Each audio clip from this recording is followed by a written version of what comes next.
I'm Mike. I'm Nathan. I'm Jeff. I'm Mehrshad. And I'm Victor. And this is The Big N.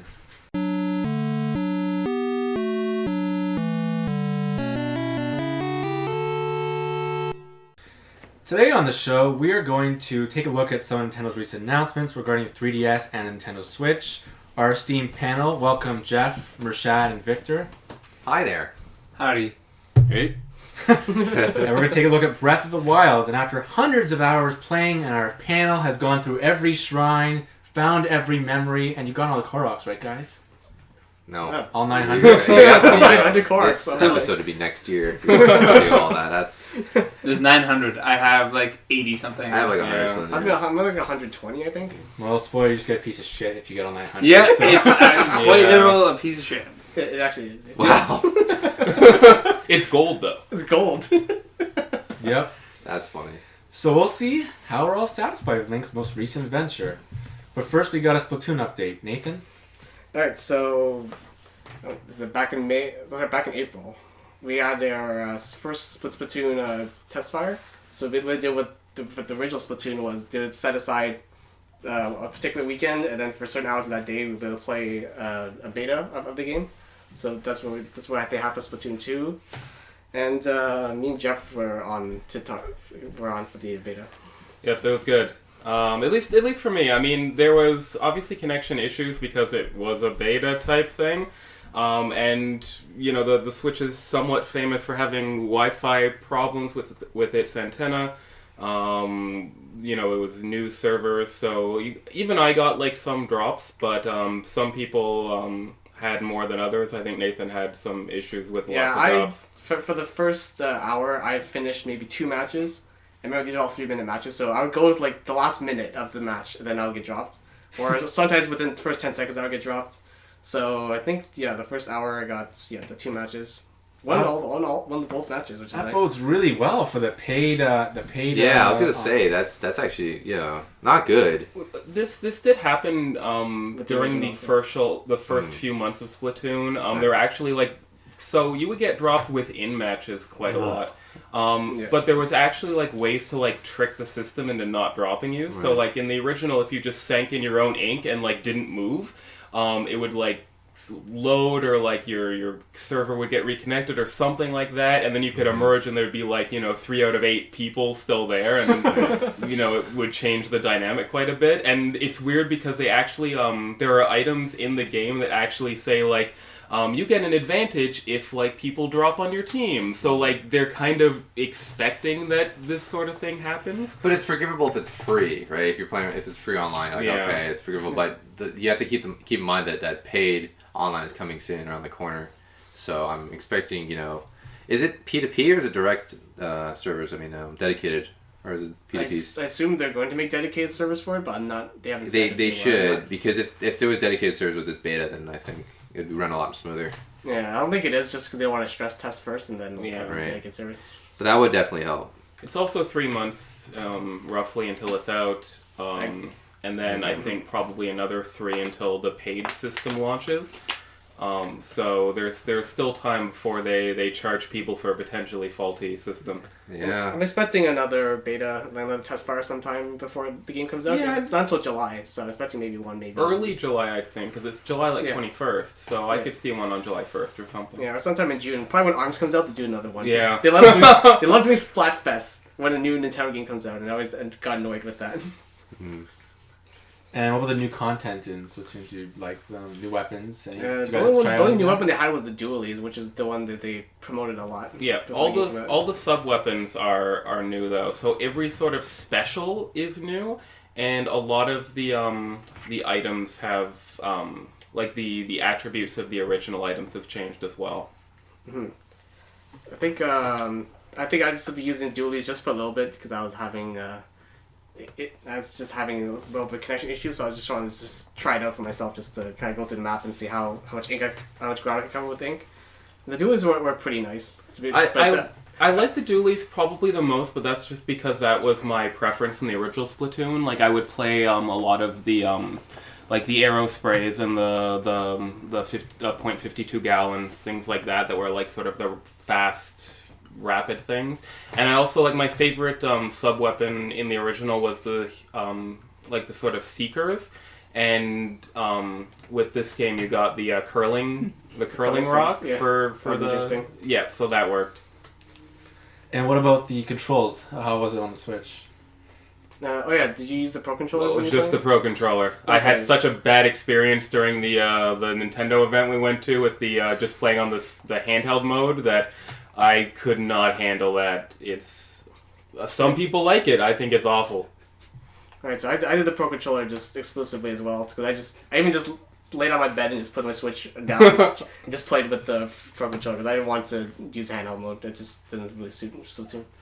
I also found that, like, versus when I was using, when I went to the event to play Splatoon 2, and it was pretty much the same demo, I thought that I got a lot more used to the map this time, because, when I was playing the demo, it was my first time, it was a, crazy Nintendo event, I was excited, but I thought the map was, like, so unintuitive. You had to press the X button, hold it down, and then, like, try to, like, select with one jumping button, the super jumping, and then hold one button and jump with another, and it was awful. With this demo, I was much better able to use the motion controls to like set to move the cursor around and think, oh, okay, there, and I thought it worked almost as well as the screen on the Wii U. Okay, so you could use you could tilt the Pro Controller. You can tilt the Pro Controller and use that as kind of a cursor to select where it is, so you don't have to do that holding one button and pressing another one. Okay, so I assume that's probably the downside of me turning motion controls off. That's probably the downside for it. Probably, among other things, yes. I guess we'll have to see what the final product. And it launched in July, correct? Yeah. Are we talking about the Direct? Yeah, today? We're going right into the Direct. Okay, including, should we do the Splatoon part of the Direct now, or wait till after more Direct stuff? Yeah, go ahead and let's keep going Splatoon. Let's keep going Splatoon, I suppose. So the big part of the Direct is there's now salmon. That's exciting. So I'm not super familiar with other like multiplayer games of this nature, but everyone's calling it a horde mode. Yep, that's what it is. Yeah, like Gears of War. That's what I got. Yeah, Gears like of War, waves-based enemies. I'm assuming, right? Yeah. Really kind of creepy, gross salmon designs. There's like this waste, like grunge. Oh, look at that! I haven't seen that.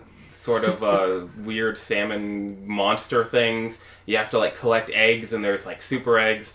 So really neat like aesthetic choices going on for that mode. Yeah, for the salmon mode, it's nice to be able to have just a new mode just in general. It's not just we're just redoing Splatoon 1. Yeah, and a fully co-op mode, which is interesting. Really?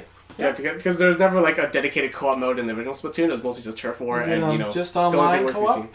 Any local co-op? Don't know if there will be local co-op. I really hope that if there is local multiplayer for Splatoon 2, it's better be better than the original one. I don't imagine. No, they've already mentioned there is local multiplayer for Splatoon this time. So I'm not sure about this co-op mode, but I'd assume so. But is it turf war or is it going to be... Yeah, like we don't know the full extent of the different modes for local multiplayer, but they have, because there's a LAN mode as well. Yeah. But they've said you can do local multiplayer for like sort of personal events and things like that, which is really good. Okay. So wow, those things are ugly. So there's also the Inklings are in like specific costumes. What I really liked about the Direct is that, and Splatoon's marketing and advertising in general, that they do everything kind of in universe. Yeah. So it's like, we're the Squid research team, and we have a new discovery that we found. And for the Direct, it was this like weird sort of like not 60s, but like 80s like recruitment ad. Where it's like, join the fight against these monsters and like start a new engaging career fighting salmon, which was really fun.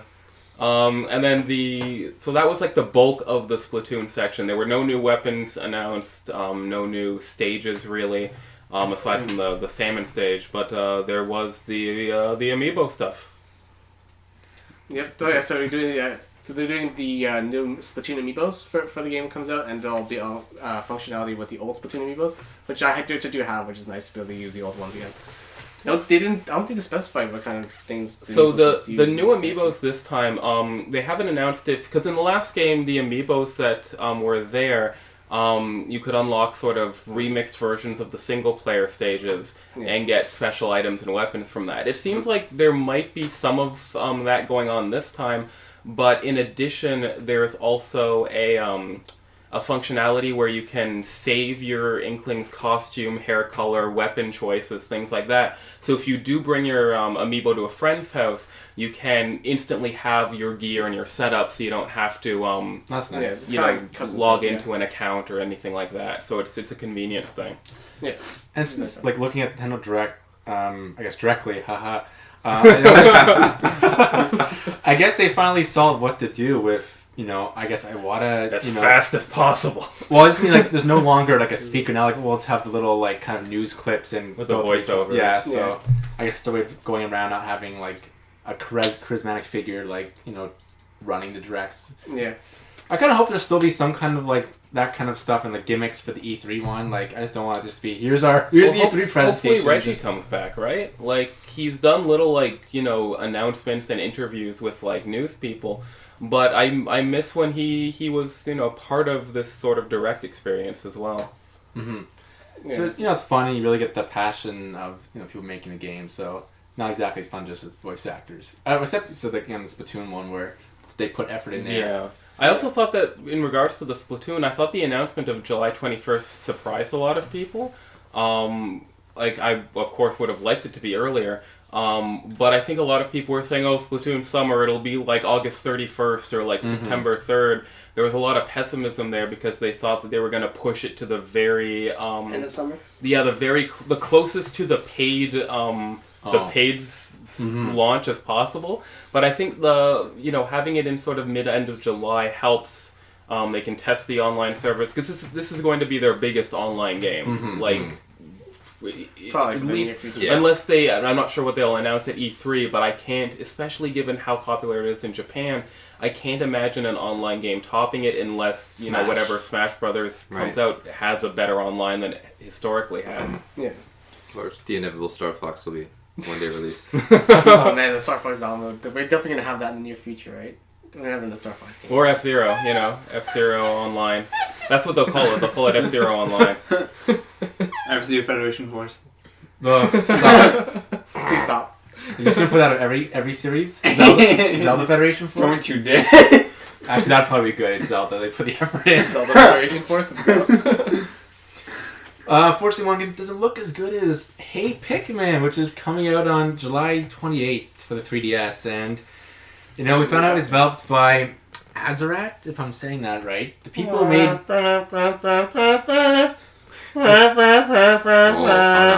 The people who made Yoshi's New Island, which I think still has a 50% on Metacritic, or 40%. Yeah, watching that direct didn't really get me excited. And it looked like the same footage from before, and the other thing I'm like, I don't know how it's going to go, but Pikmin being a game where it's kind of a big exploration, becoming a side-scroller, and I'm like, how much of the freedom will be lost in that transition? It was like all of it. And, I usually don't... I know handheld games are going to have reduced graphics, but that video made Pikmin look like worse than the GameCube graphics somehow. I don't know if that's possible, but it just... Well, of course it's worse than the GameCube graphics. The 3DS is not as powerful as the GameCube. But, there's certain games where you can, pull it off, I think. Yeah, the Zelda remakes look better than they did on 64. Well, on 64, yes, but we're talking about the GameCube here. Right, sure. But even still, it's not even so much that the graphics disappoint me, but I don't think the two-screen approach works for this particular game. I think it just looks kind of boring. I like that they're trying new things with Pikmin. The idea of a side-scrolling Pikmin is really interesting. But it just looks kind of clunky and not great. And it also, I think, when I first saw it, I was kind of like, is this the team that made Chibi Robo? Because it's the same kind of gameplay, and that's not my favorite game. I did hear that they tried to make a traditional Pikmin on the 3DS, but it just wouldn't work. Just the screen and the graphics, the gameplay wouldn't work, so they decided this 2D structure was the best. It probably is the best for the 3DS given the power of the 3DS, but it still doesn't really inspire confidence. And just having this, I guess I'm going to call them a third-rate team, work on it and not Nintendo directly, I'm like, oh no. Yeah. So, we'll see. And we also have a Miitopia coming out the same day. Finally, I guess, been out of the for quite a while now. Alright. So it's one of the cool things about Miitopia that I like is you can have your team of Reggie and Iwata and have all the Nintendo people, and it's just fun. But one thing that's cool about Miitopia is that they include team chemistry. So the characters will develop like kind of relationships with each other. And the characters don't like each other, they'll just ignore enemies and just fight each other instead. So Jeff and I might fight each other and meet too. It's basically like action Tomodachi collection. Like it's basically like Tomodachi Life if it was a JRPG, which is hilarious. We'll have the big N team. Victor can be the tank. Mehrshad, you want to be the healer? Gotta have one healer. I'll be the DPS, it's okay. But yeah, I mean, I was always kind of interested in that game just because it brought out the same sort of fun I got with playing like all the Mii games. Just like having your friends' faces as these characters is. It's still very amusing to this day. Like, even like I don't play as many of those games anymore, but I was always kind of curious. It's still just wacky seeing Mii's. Just like you're like kind of you structure Mii's after yourself, and then just seeing yourself in the video game doing all sorts of stupid things. It's fun. Yeah, we got a bit more information on ARMS, which is coming out in June.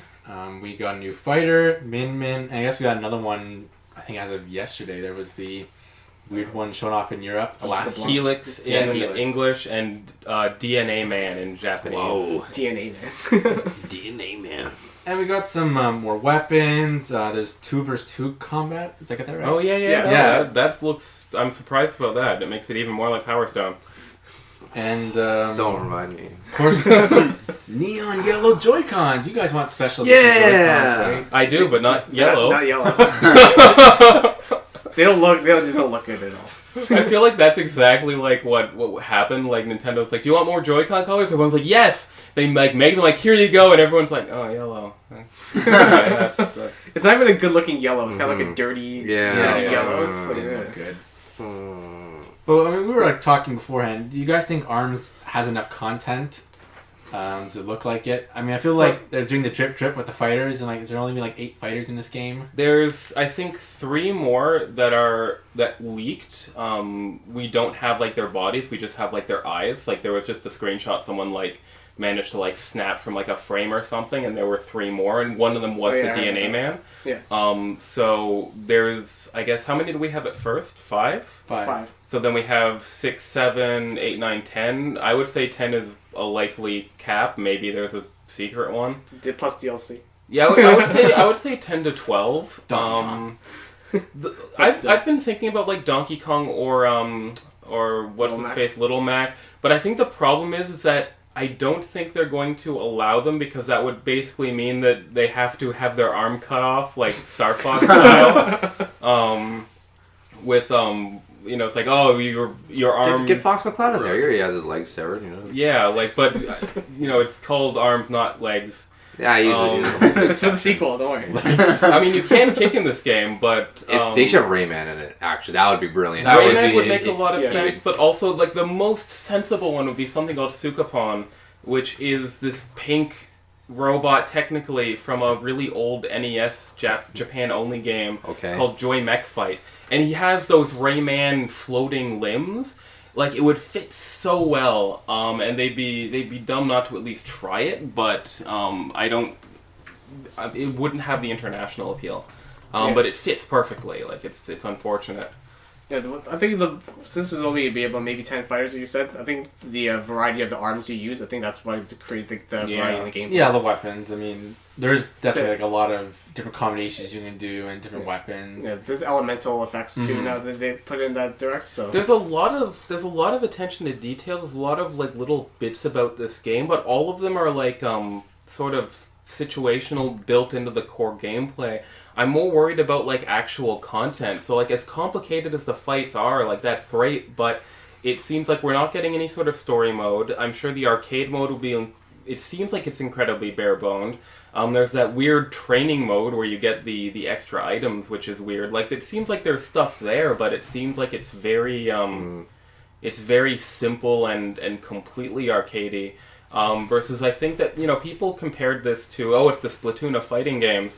I think what people don't remember, but part of what made Splatoon so successful was you had this diverse and like rich online community with the Miiverse at the time, and you had a full story mode that took like 7 hours to beat. Yeah. You had like this world. You had in-game like lore with music and like dialogue and interesting things like that. With ARMS, it seems like a little bit is there. Like, there's the implication, okay, all these are robots except for that one girl in the mech suit. Like, that's interesting. But there's no implication that they're going to do anything with that. It just seems like, oh, there's some background stuff. It's the type of stuff that would in the 90s would be in an instruction booklet and not in the actual game. Mm-hmm. But there's nothing telling us so far that they're fleshing this out at all and making it sort of a fully, immersive and interesting experience. I hope they take some take a thing from NetherRealm, because I think NetherRealm makes really, really, really like packed full of content for the fighting games, like Injustice and Mortal Kombat. They have a story mode, they have like the multiplayer mode, they have the online mode, they have the crypt or whatever online. They have events. There's a ton of things to do, and you keep getting now with Injustice, you keep getting new clothes and stuff like that, so you get to keep customizing your characters. I think that is something that would be really cool, and something like ARMS, because you get to. Nintendo has beautiful designs and very vibrant colors, and having a bunch of different armor options and having like a story mode, even if it's really simple, I think you just add on more content, because I don't know, when I see just pure arcade, it gets really boring. Like, I play with my friends for a day and I probably never touch it again. Yeah. And it's a very fun game. Like, I would love to play it again. I'm excited to play it again, one day somehow. But, with the cost of games, I'm thinking I can wait a month for Splatoon. It's fine. Mm-hmm. So I guess we'll see. And hopefully they have an ARMS Direct, maybe, to get more information. Mm. Well, I mean, they said there's a bunch of mystery 3DS games going to come out. So ARMS 3DS. And I guess we'll see. I mean, E3 is approaching. It's hard to believe that in a month and a half we'll be at E3, and we'll be there to analyze every moment, every game. Not physically there, unless you have surprises for us. Yes, somehow we'll be able to go to E3 with our 15 subscribers. 500, Nathan? Yes. 1,500. One of them's Reggie, actually. So. One of them's Reggie. Oh, what? Yeah. Maybe he can guess the tickets to go. Yeah. One of them's Reggie. He's just not telling anyone about it. He likes it, just not that much. Is he Squid Guy 3? Is he the one bring all the negative thumbs up on all of our videos? Wow. Is there one person who's like listening to all of the videos and thumbs downing them? That's really funny. That would be nice. At least it's persistence, right? They're at least watching everything. Bring that monetizing view count up. So you guys gonna next? make us a millionaire. So we look forward to that. But now we're going to move on to our review of Breath of the Wild. Oh boy. It's been almost 2 months now since Breath of the Wild came out. Mm. So we think of back on May 3rd with the launch of the Switch. March 3rd. March 3rd, sorry. It depended on a lot of things to be successful. In some ways, Breath of the Wild held up the console on its back. It seems every player picked up a Switch, picked up a copy of Zelda. And more. Sometimes 2 copies, apparently. And for good reason. Released on March 3rd on both Wii U and the Switch, Breath of the Wild has attracted critical acclaim for seemingly reinventing every aspect of Zelda and tearing down the horror formula root by root. Today we're going to take a look at Breath of the Wild and figure out if the Zelda series has a new open world champion. So, let's first begin asking what system you guys play it on. So, I played on the Switch. Jeff? Switch? Switch? Wii U. Wii U. And what was your preferred method of control? So I'll say I played with Pro Controller mostly. I did play a bit with the Joy-Cons. Like 2% of the time was pretty much just Pro Controller. Jeff? Yeah, same here. Like if I was showing the game off elsewhere, I would use the Joy-Cons. Otherwise, it was Pro Controller exclusively. I almost did handheld exclusively because I heard about the issues with frame rates while docked. I was like, okay, that's being handheld mode. Oh, wow. I got the game. I was like, oh, Wii U, gamepad. I played Wind Waker. I was like, this is a great integration. I can't wait to try out the game when I get home and use the map and use it. No, all of that's taken out. All when you play in the gamepad is just a button saying switch to put it on your handheld mode. That's all you get on the touchscreen. So I put the gamepad down. I picked up the Pro Controller and played the rest of the game with the Pro Controller. Yeah, I played with the tab, with the gamepad. Yeah. I didn't really mind it. Like, I actually really love gyro controls for aiming arrows, because I just aim it up, and I think it's way faster for me than using the joystick, and I just like the integration of it. Yeah, the precision, Do anybody else use gyro controls for arrows, or? Yeah, it was great. Okay, yeah, so I'm the only one that didn't. I used just a standard analog stick. Okay. Yeah, so I didn't care. Okay, so there we go. So we got 2 Wii U's, 3 Switches. So Good balance there. So let's start with some opening thoughts. I'm going to start with Mehrshad. Oh boy. Alright, I'll try to keep this under an hour long. Alright, overall impressions, I love the game. I love what it did to the Zelda franchise. I found things that it did interesting. I do have grievances with some of the things it did, and I do like some things in previous Zeldas more. But overall, I'm incredibly happy with this. I think it's a really cool step in a new direction. I never minded the formula. I love the previous Zeldas and what they did, but I'm very open to having a new Switch. Ba-bam. I'm interested to see what they're going forward, what they're going to do going forward with this franchise, because this has been getting tens everywhere, and people seem to really love this new change. So, I'm interested to see where they take this. Victor? Yeah, what a game, I have to say. I'm probably the most cynical of the group, and I was just a bit worried going in, but I was blown away. Yeah, I think the reason why it deserves 10s is because it's an example of why Nintendo is king. It's why Nintendo, why we all respect it, why I respect Nintendo and I enjoy them so much, is they just provide an experience that I can't get anywhere else.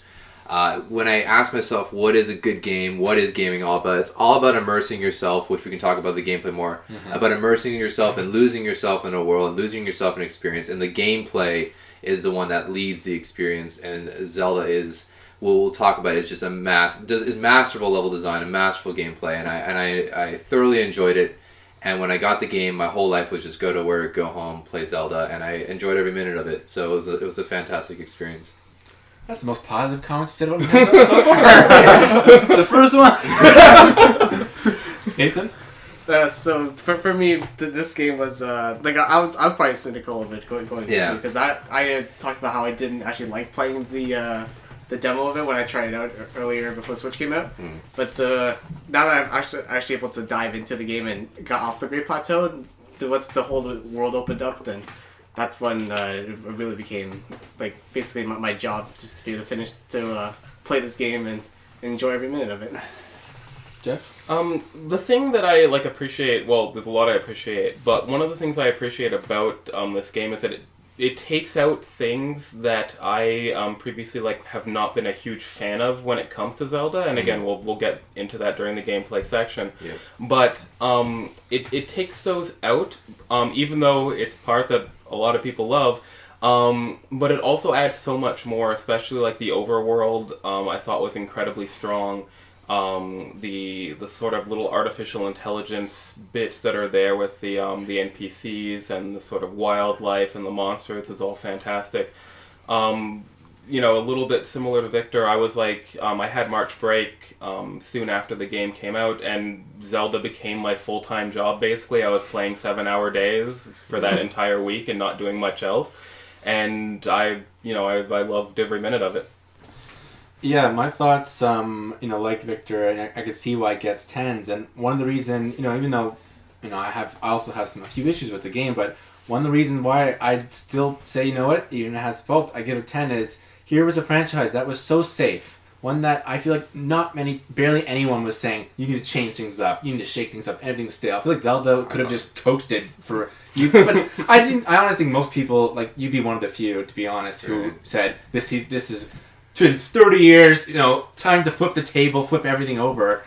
And I feel give them credit. They as I said in the intro, to the root, they cut out everything. They said everything was on the table. Everything could be changed. And so much of it, so many things that I feel no one even would have thought about, or things that we're just so used to for 20 or 30 years of playing these games that most of them are so good. And for the most part, I think most of the changes were successful. They were quite good. And it really was an incredible game. You guys, I just had a few 8-9 hour days, and we'll talk about why we like this game so much. And I'll say it's the kind of game that from start to finish I enjoy. When I finished it, I was very satisfied. It wasn't too short, wasn't too long, where I just want to get it done. And I actually want to buy the DLC for once. Usually I don't want to buy DLC. When it first came out, I don't want to spend $30. Come on. But now I'm no, I actually want more. I want to see more of this world. We need to find out how the king responds to Mipha's death. That was the plot thing hanging at the end. Spoiler alert, everyone. The end does not want to. Yes, and we will have full spoilers for this podcast. So for this state review, that before any story spoilers. I figured most people beat the game by now. But if you are trying to get all 900 Koroks before beating the game, good luck. Poor soul. We're getting to spoilers right now. So let's start with story and characters. And I'll just say, for me, I feel like the story, it's the best they'll do with the material given. And I felt in some ways the story was the least sort of traditional thing that was challenged. Because in the end, it's still Link has to save Princess from Ganon. Not like that. I mean, the terms of like the other characters he meets and like different cultures and how they affect the story, that was much richer than usual. But I'd say for what they have, plus adding voice acting to the story, I feel like this is the best they'll get with those elements. And so that doesn't mean it was quite engaging to me. It was even a bit emotional for the first time, and I don't know how many times played Zelda were actually, oh wow, they're trying to make me feel something here. Zelda was a really fully fleshed out character. I feel like, again, for a character who's still so much like the princess archetype, I feel like they really tried with her. They really tried to make her more well-rounded. So yeah, I really appreciate what they did there. And I think the Zelda games always had the story was like on the back, something's on the background kind of thing. But I kind of like the story because what it boils down to is you screwed up, you done goofed, you were supposed to fight Ganon 100 years ago, and you failed, and everyone failed around you, and this is the consequences of that. So there's kind of this over and arching like feeling of dread and like just sorrow over the world, where it's like, this is just like you lost and now you have to try to fix everything. So it's kind of interesting, and I really like that because it was giving me some Majora's Mask feelings of like, oh, this is kind of almost a little bit of creepy vibes going on. So I really like that, and I wasn't expecting that going in. So kind of melancholy, kind of yeah. One of the things I liked about the story was because of the voice acting, and now I felt more engaged with the story. Because when you're reading text, sometimes it just doesn't resonate with you. But the voice acting, you felt fully engaged, like the characters were speaking to you on a personal level. I agree. I think the voice acting was like the addition of it was perfect. The way they handled it was perfect. Have it for cutscenes. They had for what they did. It's beautiful. I love that they didn't make Link talk. They always muted him when he just kind of gestures his hands. I'm like, yes, I don't want to hear Link. I don't know what he says. He is us. We are him. I don't want to... I can connect with him very easily like that. And, I will say, this Zelda is sort of in a way like Bloodborne, where there is a story, but a lot of the story is in the lore. If you explore the game, every like species has their own, like they're all full of something to say. They always tell you something about their history, their stories. The actual story, I think my favorite story has been Twilight Princess so far in terms of like story wise, because I think that fleshed out what everything what had happened throughout the events. But I do think this was like incredibly rich in lore. I loved exploring every bit of like what these characters are and how they live and what they do. And speaking of history, one of the things I liked about the game was trying to track down all Link's memories. Because the memory fragments helped you like keep involved with the story and let you know exactly what happened 100 years ago. That was really cool. Yeah, that was non-linear too, so you can kind of just piece it together in your own way. So once you got all the memories, then you can watch them all in order, and you'd be like, oh, that's how things actually happened. So that was really nice. That was well done. Kept you involved with the story. Yeah. That was actually like one of the things I was going to disagree with Mike about, is that I don't think this is the safest thing that this game did when it came to the Zelda formula, because having so much of the story being like anachronistic, like having that sort of past section with the memories, and that's where the bulk of the story comes out. And then also the flashbacks when Link has those like traumatic symbols when he sees random things and he gets those like flashbacks. I thought that was like really kind of brave, because you have, I'm going to say like at least 60% of the plot actually happening 100 years ago, and all the sort of ramifications that come from that. I thought a lot of the, and this kind of goes more into the like character section and world building, but I thought a lot of the little touches with the races and their dialogue was very intelligent and made them all unique. Because you have like, and each of them had such like a different like perspective. Because you have the Gerudo, who roughly human longevity from what we can gather. So like they don't really know, like they know the legends of Urbosa and things like that, but they're dealing with their own current cool city.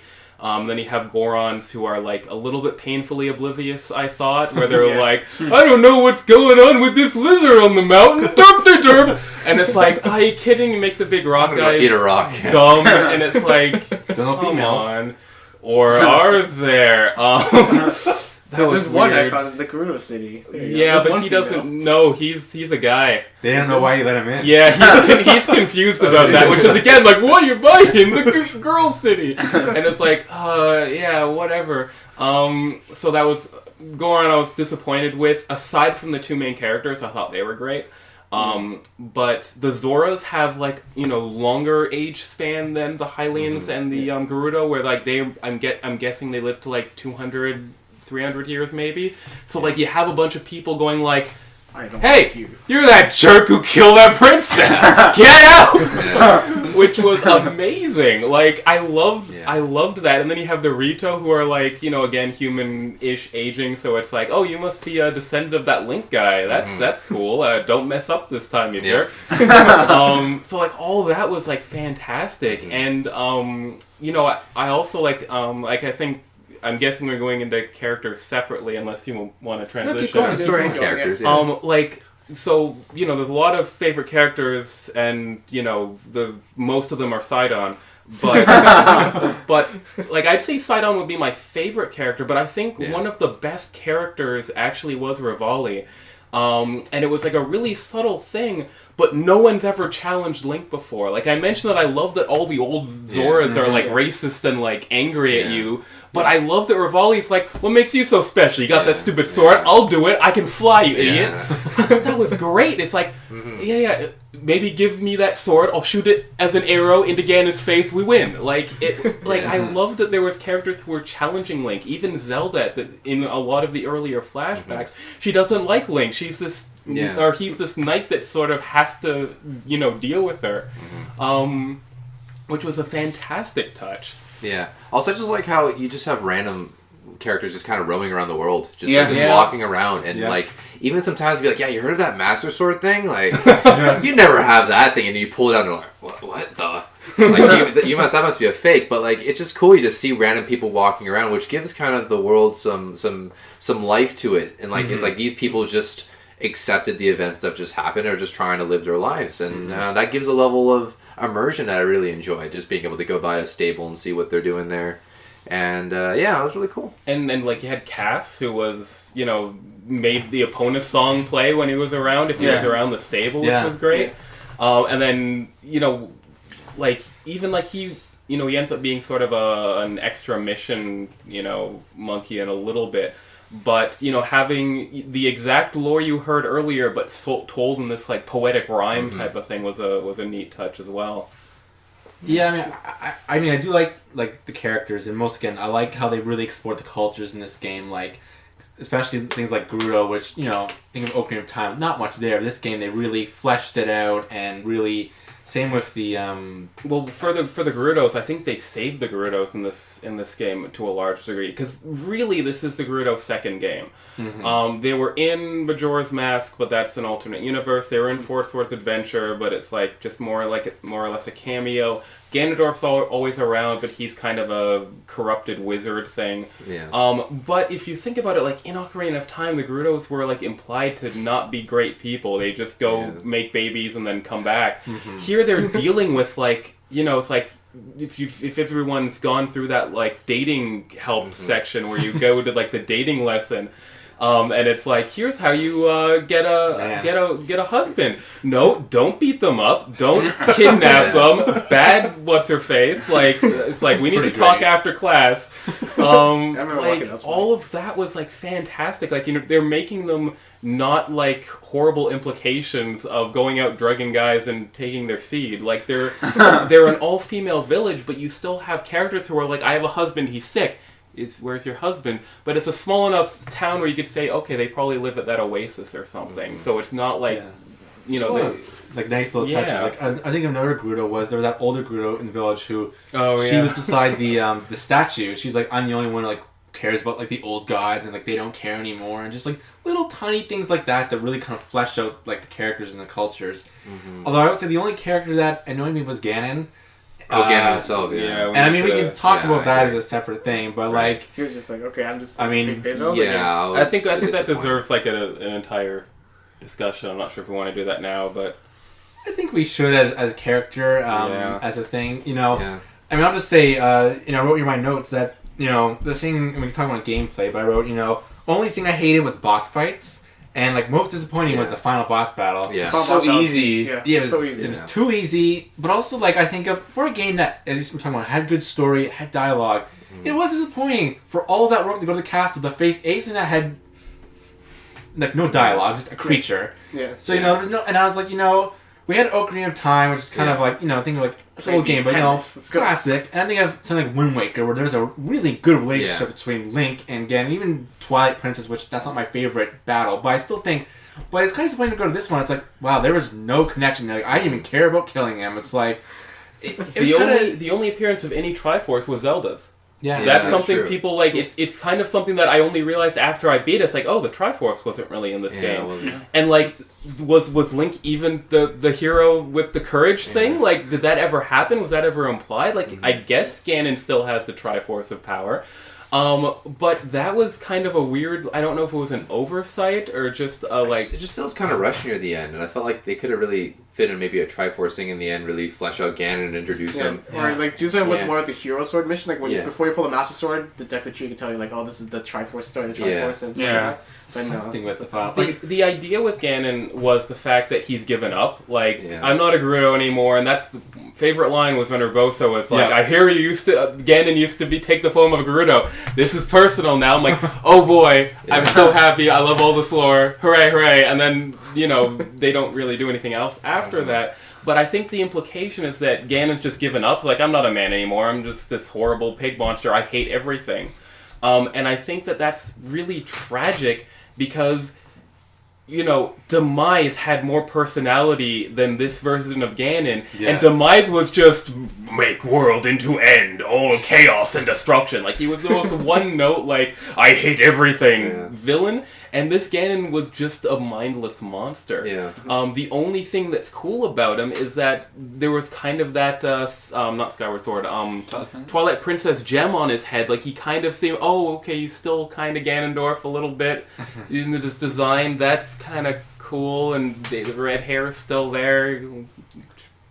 But who didn't love the second part of the boss fight where you're on the horse and it's like, okay, you can't get any damage and you're going to suddenly make us do horse boss combat, which you haven't done before, and it's like, I'm just going around shooting light arrows. Yeah, that was which easy. Really felt like, you got to keep the light arrows in because didn't like, that was so disappointing. It was the worst part of the game. It was, and I guess I was thinking about like, why were the boss fights bad? I'm like, well, I guess they couldn't really figure out how to get around that you only had 3 items. You had a sword, sword, bomb, and arrows. Order. Yeah. So I guess they couldn't figure out a way, but I was like, man, the boss fights, like, they were the least creative part of the game. The fact that all 4 bosses were all, like, the warrior types. And I honestly don't remember how any of them look. I just remember a sword, a brief red hair, and, like, a kind of slimy slime. Yeah. If you asked me to draw any of them, the wind one had tiny legs. Okay. I don't remember that. Was there a fire one? Yeah. Yes. Okay. I just used ice arrows on it, so it didn't last that long. The thunder one's the only one I remember because that was the one that was harder. Yeah, that was the hardest one. That was annoying. God. Which one? The thunder one. Oh my god, that one killed me so many times. I don't know, that's just weird when I had more of a challenge fighting Lionel than I did fighting Ganon, And it's disappointing because Ganon is such like an important part of the franchise, and he they also just hyped him up so much in the game. He's always there, like he's this cloud of destruction over the castle. When you get into the castle, that remix of his music is playing. So it's like, oh, that's cool. When you get in there, it's like, rawr. It's like, oh, hi. I guess I'm gonna kill you, and it's like, oh, okay. I mean, it's funny that for a game I think that really pushed forward so many things. This is when I go back and like, Skyward Sword had better boss battles than this. Like I like the Skyward Sword. Yeah, they're awesome. They were really creative. Yeah. Except even even Imprisoned, like I'm gonna say 2 times is cool. Like it's a cool fight the first time, and it's cool at the end when you have the Grusinator as like a little wrench into that sort of event. But there was just too many Imprisoned. But like even like just because like we're still in like the story character section, I think Skyward Sword told a better story. it did. Like it's hated because it's super linear, at least from Game Grumps, and other people. Yeah. But it's hated for being linear. But you know, this Zelda is great. I think Skyward Sword Zelda is superior. Just as far as like Story. fleshing out like the character, because like don't get me wrong, this Zelda's like the character was fantastic, but I thought Skyward Sword was interesting, and you have that relationship with Link that I think was stronger. But you know, even as I said, Demise, but ignoring Demise, you had Girahim, which was the most compelling villain that the franchise might have. And you had this narrative that was going forward with, like, you know, Groos's redemption near the sort of mid-end. You had the following Zelda Impa thing. You had Girahim's constant, like, you know, trying to mess you up. I think Breath of the Wild did so much better with lore, like, because Skyward Sword failed with races. There was, like, 2 Gorons and some gophers, and it's like, really? Kiwi people. I guess. Like I love Game Grumps. I love Aaron. I know he doesn't like Ocarina of Time. I love his video about Ocarina of Time. Even though that's my favorite video game of all time, I can watch that and it makes me laugh to this day. I do agree with him where he says like there's way too much hyperbole in games. Like everything, this is amazing. This is the best thing ever. And I think that's part of what kind of killed Skyward Sword is that early on it got so much hype and you know it didn't live up to some people's like expectations of what Zelda they wanted out of Zelda. And I think that's part of the catalyst that shifted into Breath of the Wild. And in terms of characters, when I first saw a dragon soaring above my head, I was like, holy shit, that's awesome. I am disappointed that you only interact with one of them. I do wish that each of them had their own kind of story. Yeah. Like I'm like, that would have been better. That would have been really cool if they each had, hey, like, there was a quest about, like, hey, why is the thunder keep attacking our village? I wish they tie that into that dragon. Like, hey, there's something on me. I'm being attacked, and I don't want to do this, but I'm forced, like, I something in me is making me attack, and I'm getting angry. You could do that. You could do a mission, save his life, or maybe, I don't know, mercy kill him like the previous one. Because the other ones are basically just animals. Yeah, right? they're just like, kind of soaring. They're just giant flying deer. Well, the ice comparatively. Yeah, I mean, aside from that one. Yeah. Where, like, you know, you have other games where, like, there are big things, like, you know, you have, what's his name, like, in Rito Village, Valoo, was that it? Yeah. So he's, you know, an actual character, like, there's, you know, Jabu Jabu and Jabun who have voices and characters and things like that. This game didn't have a lot of that. It had the Deku Tree, it had a few other big things that talked, right? You don't really get much of that Deku Tree though. It's just like, hey, it's my sword back. Yeah, basically. Also, apparently, again, according to Game Grumps, voiced by the same guy who does Rivali, which is cool. Huh. One thing I want to ask you guys about the ending. It felt kind of short to me. Yeah, I was like, saying it was kind of rushed. Yeah, like not like my brother and I. Like we both pretty much. He finished like I think 2 days ahead of me. He's like, "Listen, you're not gonna like the ending. Like, it's good, but like you're gonna feel like it's missing a few scenes after playing all this time. I'm watching like." Okay, cool. Oh, cool. That nice little like scene at the end of grass when like Link and Zelda going together, and like they really are like a nice pairing. I feel like they work all that time with them, and like I like this Zelda a lot.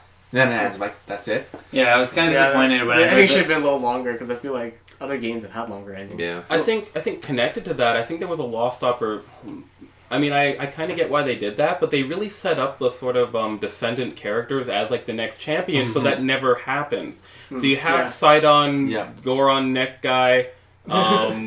Bird, Seagull, Osprey guy, and Gerudo girl. Man, sorry, I only really remember Rivali's Sidon. Right? Yeah, but like they're sort of setting them up as like future champions. They help out, but then nothing really comes to them. So I think the implication for the ending is that like, okay, let's get an epilogue of what the adventures of all the characters and friends that we had. But really, there are no adventures. Sidon's just chilling at home.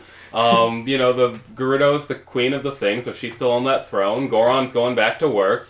Really teaching his son how to fly. Yeah. So we know what's going on. There is no epilogue to be had, except for the one that they do. It's like Zelda going, as I said, we really should talk about the king, talk to the king, let him know how his daughter died. Yeah. But that's it. Like, there is no, like, it's weird, like, for a world with such, like, involved characters with their own lives and everything, there's no really big plot threads left sort of woven. It's just, okay. Yeah. We saved the day. Life goes on. They could have even had a quest after beating each temple. I thought, that's called DLC. That's more. Maybe there'll be a quest of each of the 4 people, like, to do something after. And I was like, no, there wasn't. Like, okay, I guess you're useless now. I mean, except the queen had the quest to get her, like, helmet. Yeah.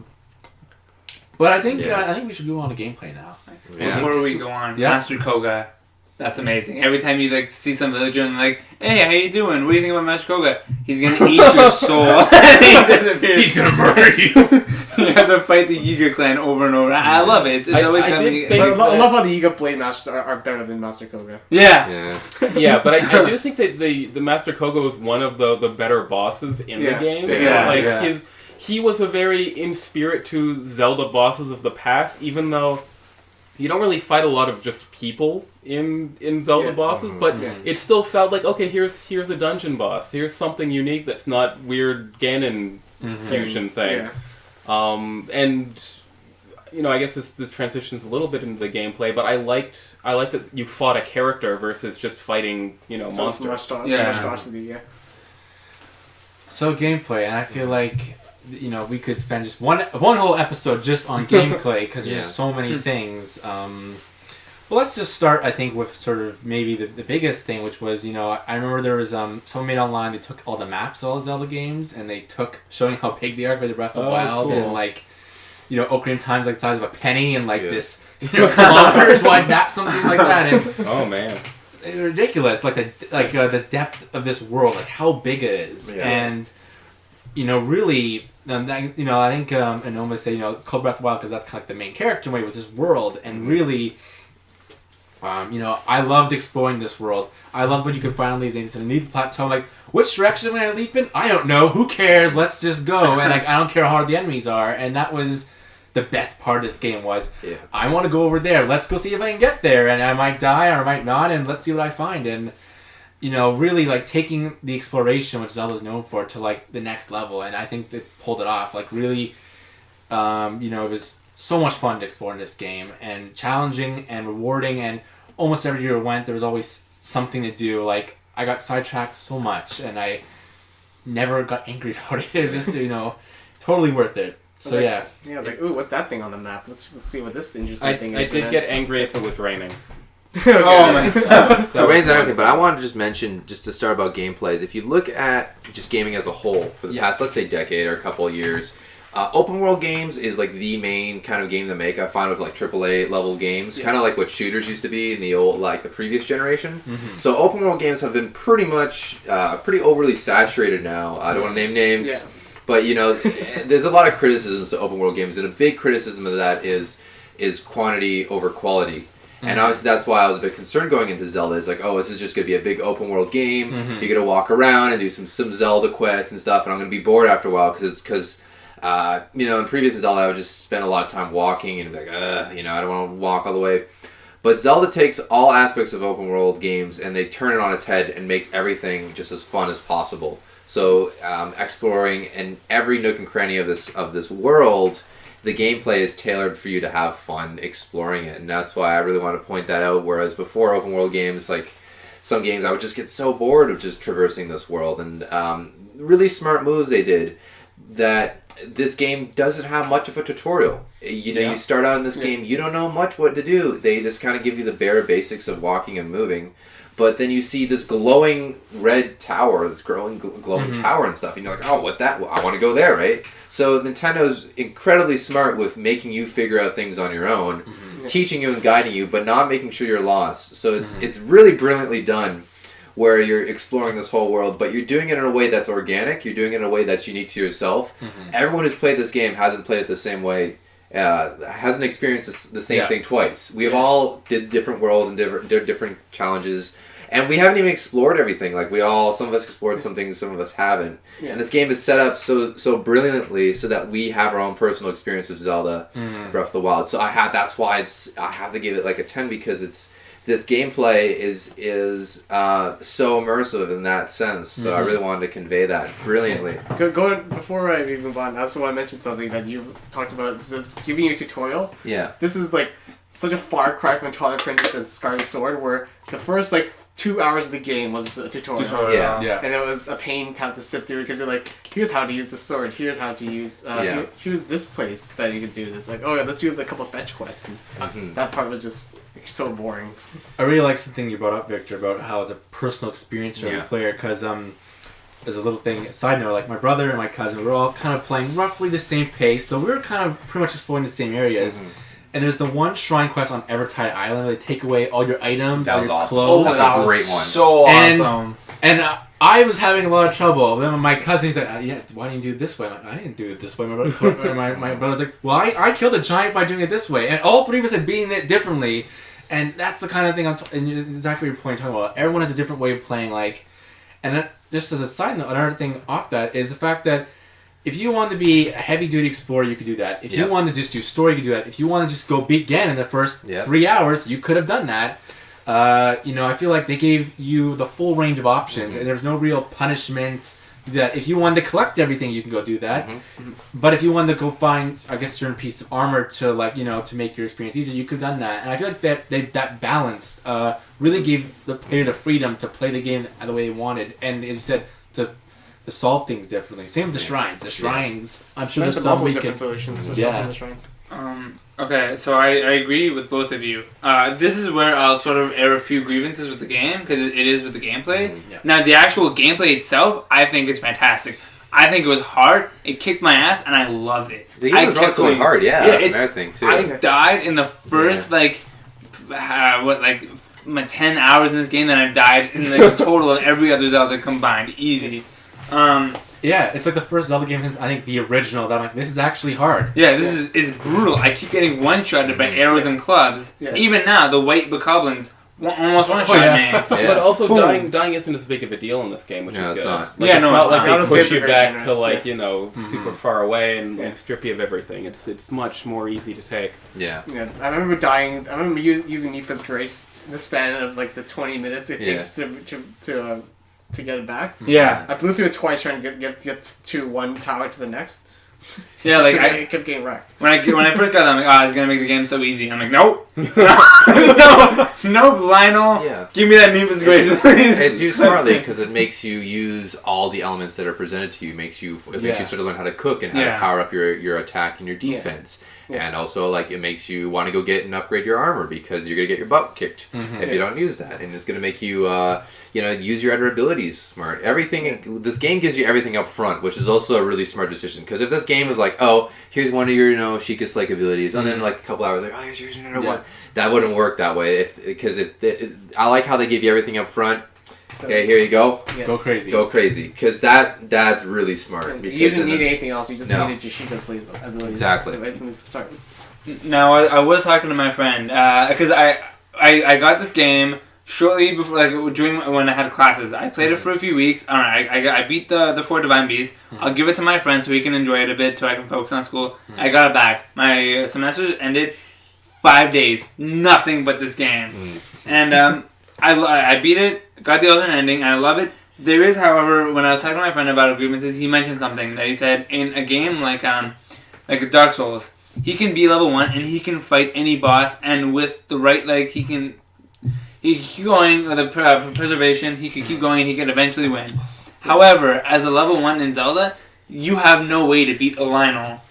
Because even if you're good, your weapons are going to break. There's nothing you can do about it. I disagree. If you watch the speedruns on this game, there's guys who speedrun this game under an hour, and they beat Ganon, they beat Lionels, they do it up. If you jump on their back and you hit them with the hilt, it doesn't affect your durability. Doesn't it? No.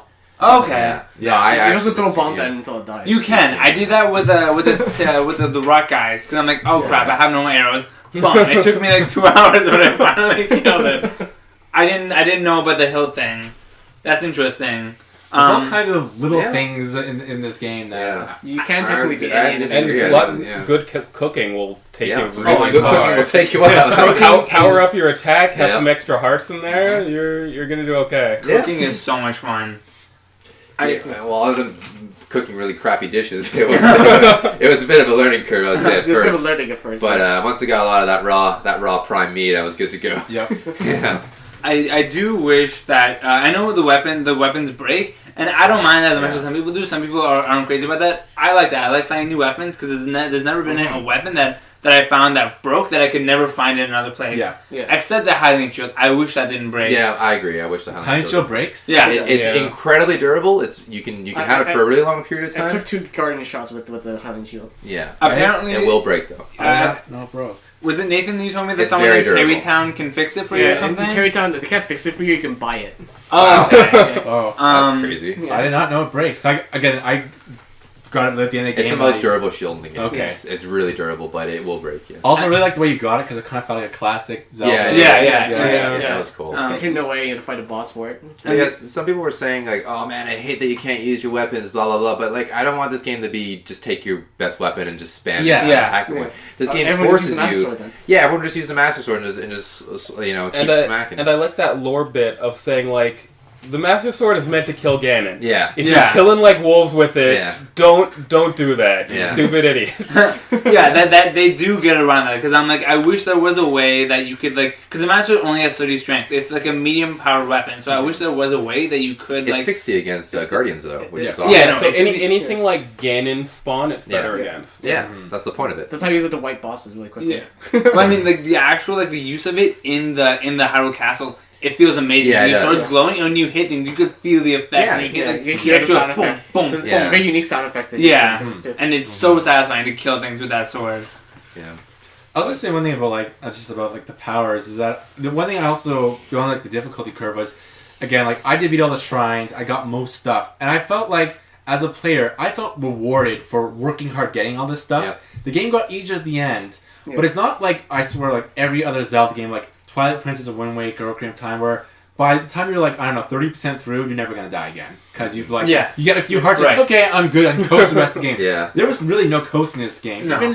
Even though yes, in the end, I guess when I got everything, I had like the full hearts. It did get easier, and once you get all like you stockpile of food, it got a lot easier. Yeah. But I also felt as a player, I was rewarded. It's like I worked hard to kill Yeah, that you do. shit. Yeah. It took a long You feel time. like you've really grown as a person. As a player, Yeah. and as like Link, and I really appreciate that because I feel like it's been a long time since Zelda did that. Just because most games have been so easy, and the curve just drops like after the first 3 dungeons usually. Yeah. It's a joke. In this game, it's like no, and in fact the enemies scale with you. Which when you first find that out, like, why is that Lionel like silver all of a sudden? Oh, I can kill him now. Like nope, he can now do attack that takes 18 hearts. I'm like, oh my god. So I really appreciate the game for that because it kept the challenge going. Same with the Blood Moon. It's like That was awesome. Yeah, that's a cool idea. like a really good way to get around like respawning enemies. And, That was fun. I remember fighting a whole bunch of enemies. There's a little island outside the Lost Woods where the enemies spawn at night. It's a whole bunch of really powerful enemies. Then Blood Moon happens. I have to fight them all again. Yeah. Anyone get a Blood Moon during a boss fight?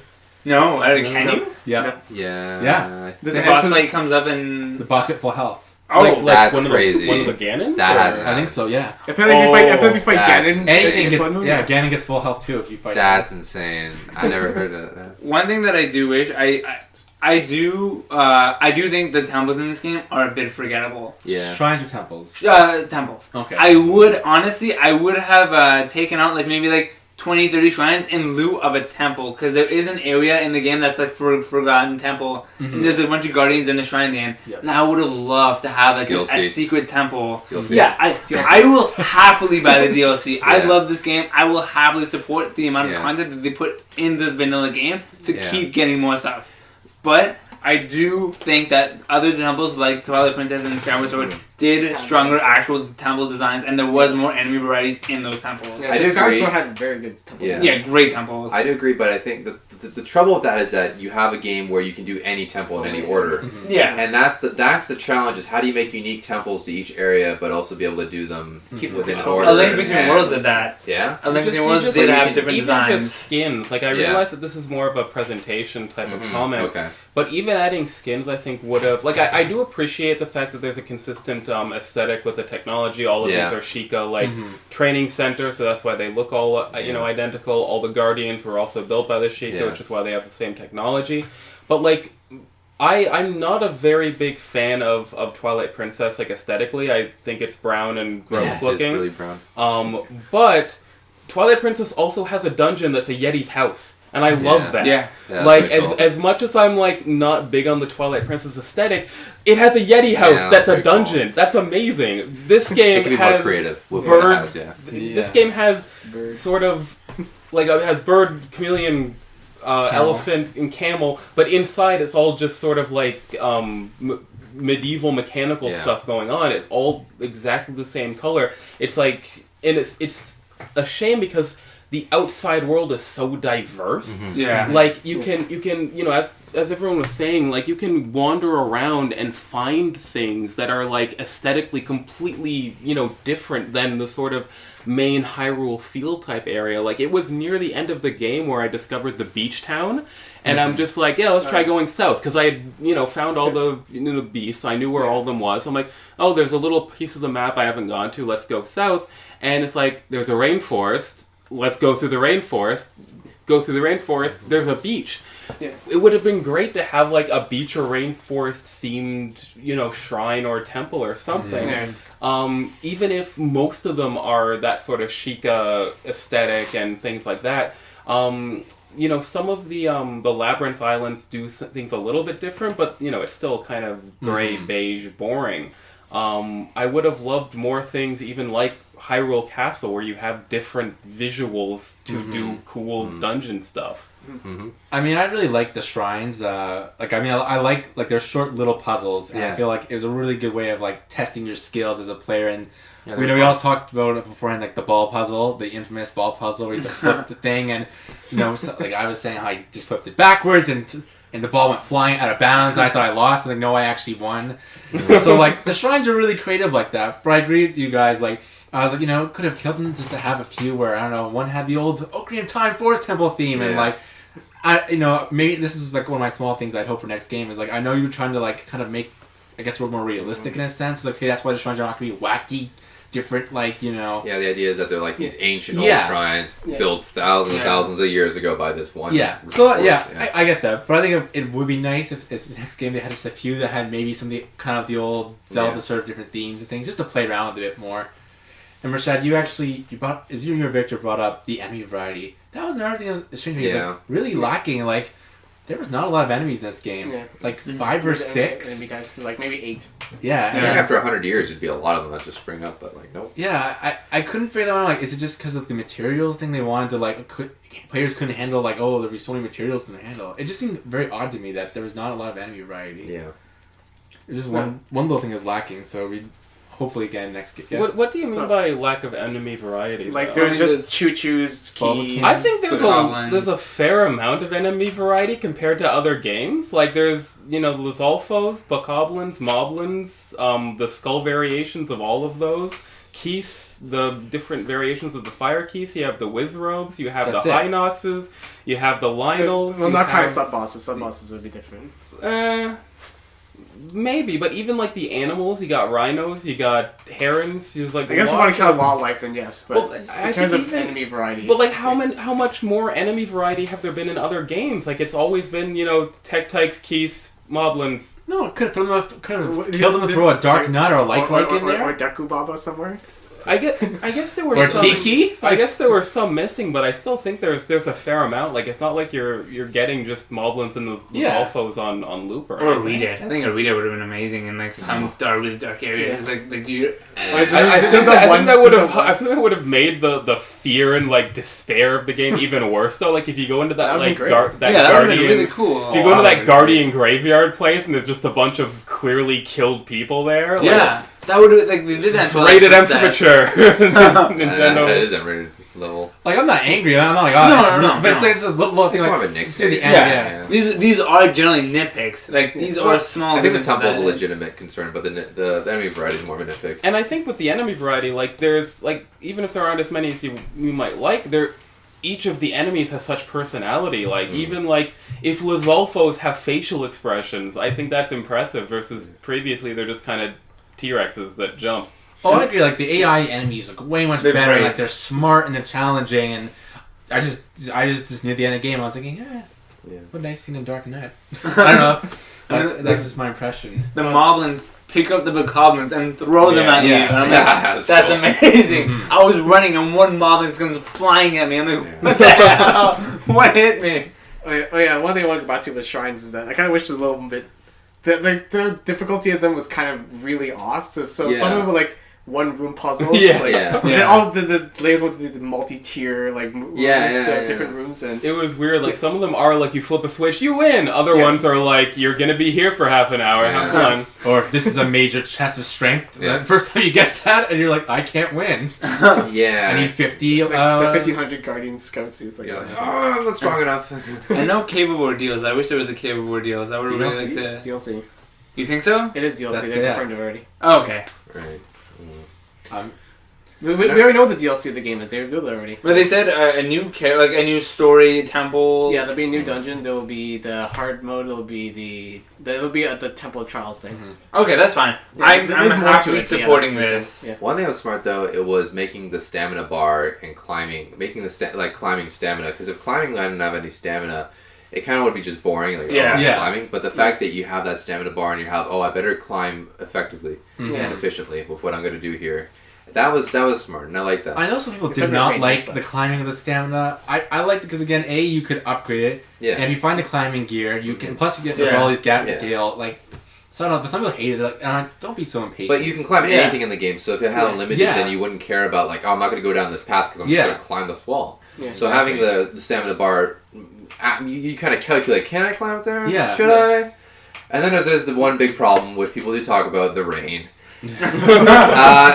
This was Rain one sucks. decision where I'm like, what were they thinking? Because with rain and you try to climb, you will slide down, and I'm like, what? I found a technique to get past it where I jump up to certain extensions and I Yep. can make it, but Yeah. it is a bit inconvenient. I don't mind it as much. I just use Revised Gale, or I set up a fire and I just use the wind Yeah. to fire. I also think it But- wouldn't be as big of a deal if there weren't two like missions that specifically require taking fire from one place to the other Yeah. in rain-laden Aw. locations. Especially the second one we had to do that. Yeah, That was hard because there's moblins everywhere. that was. Yeah.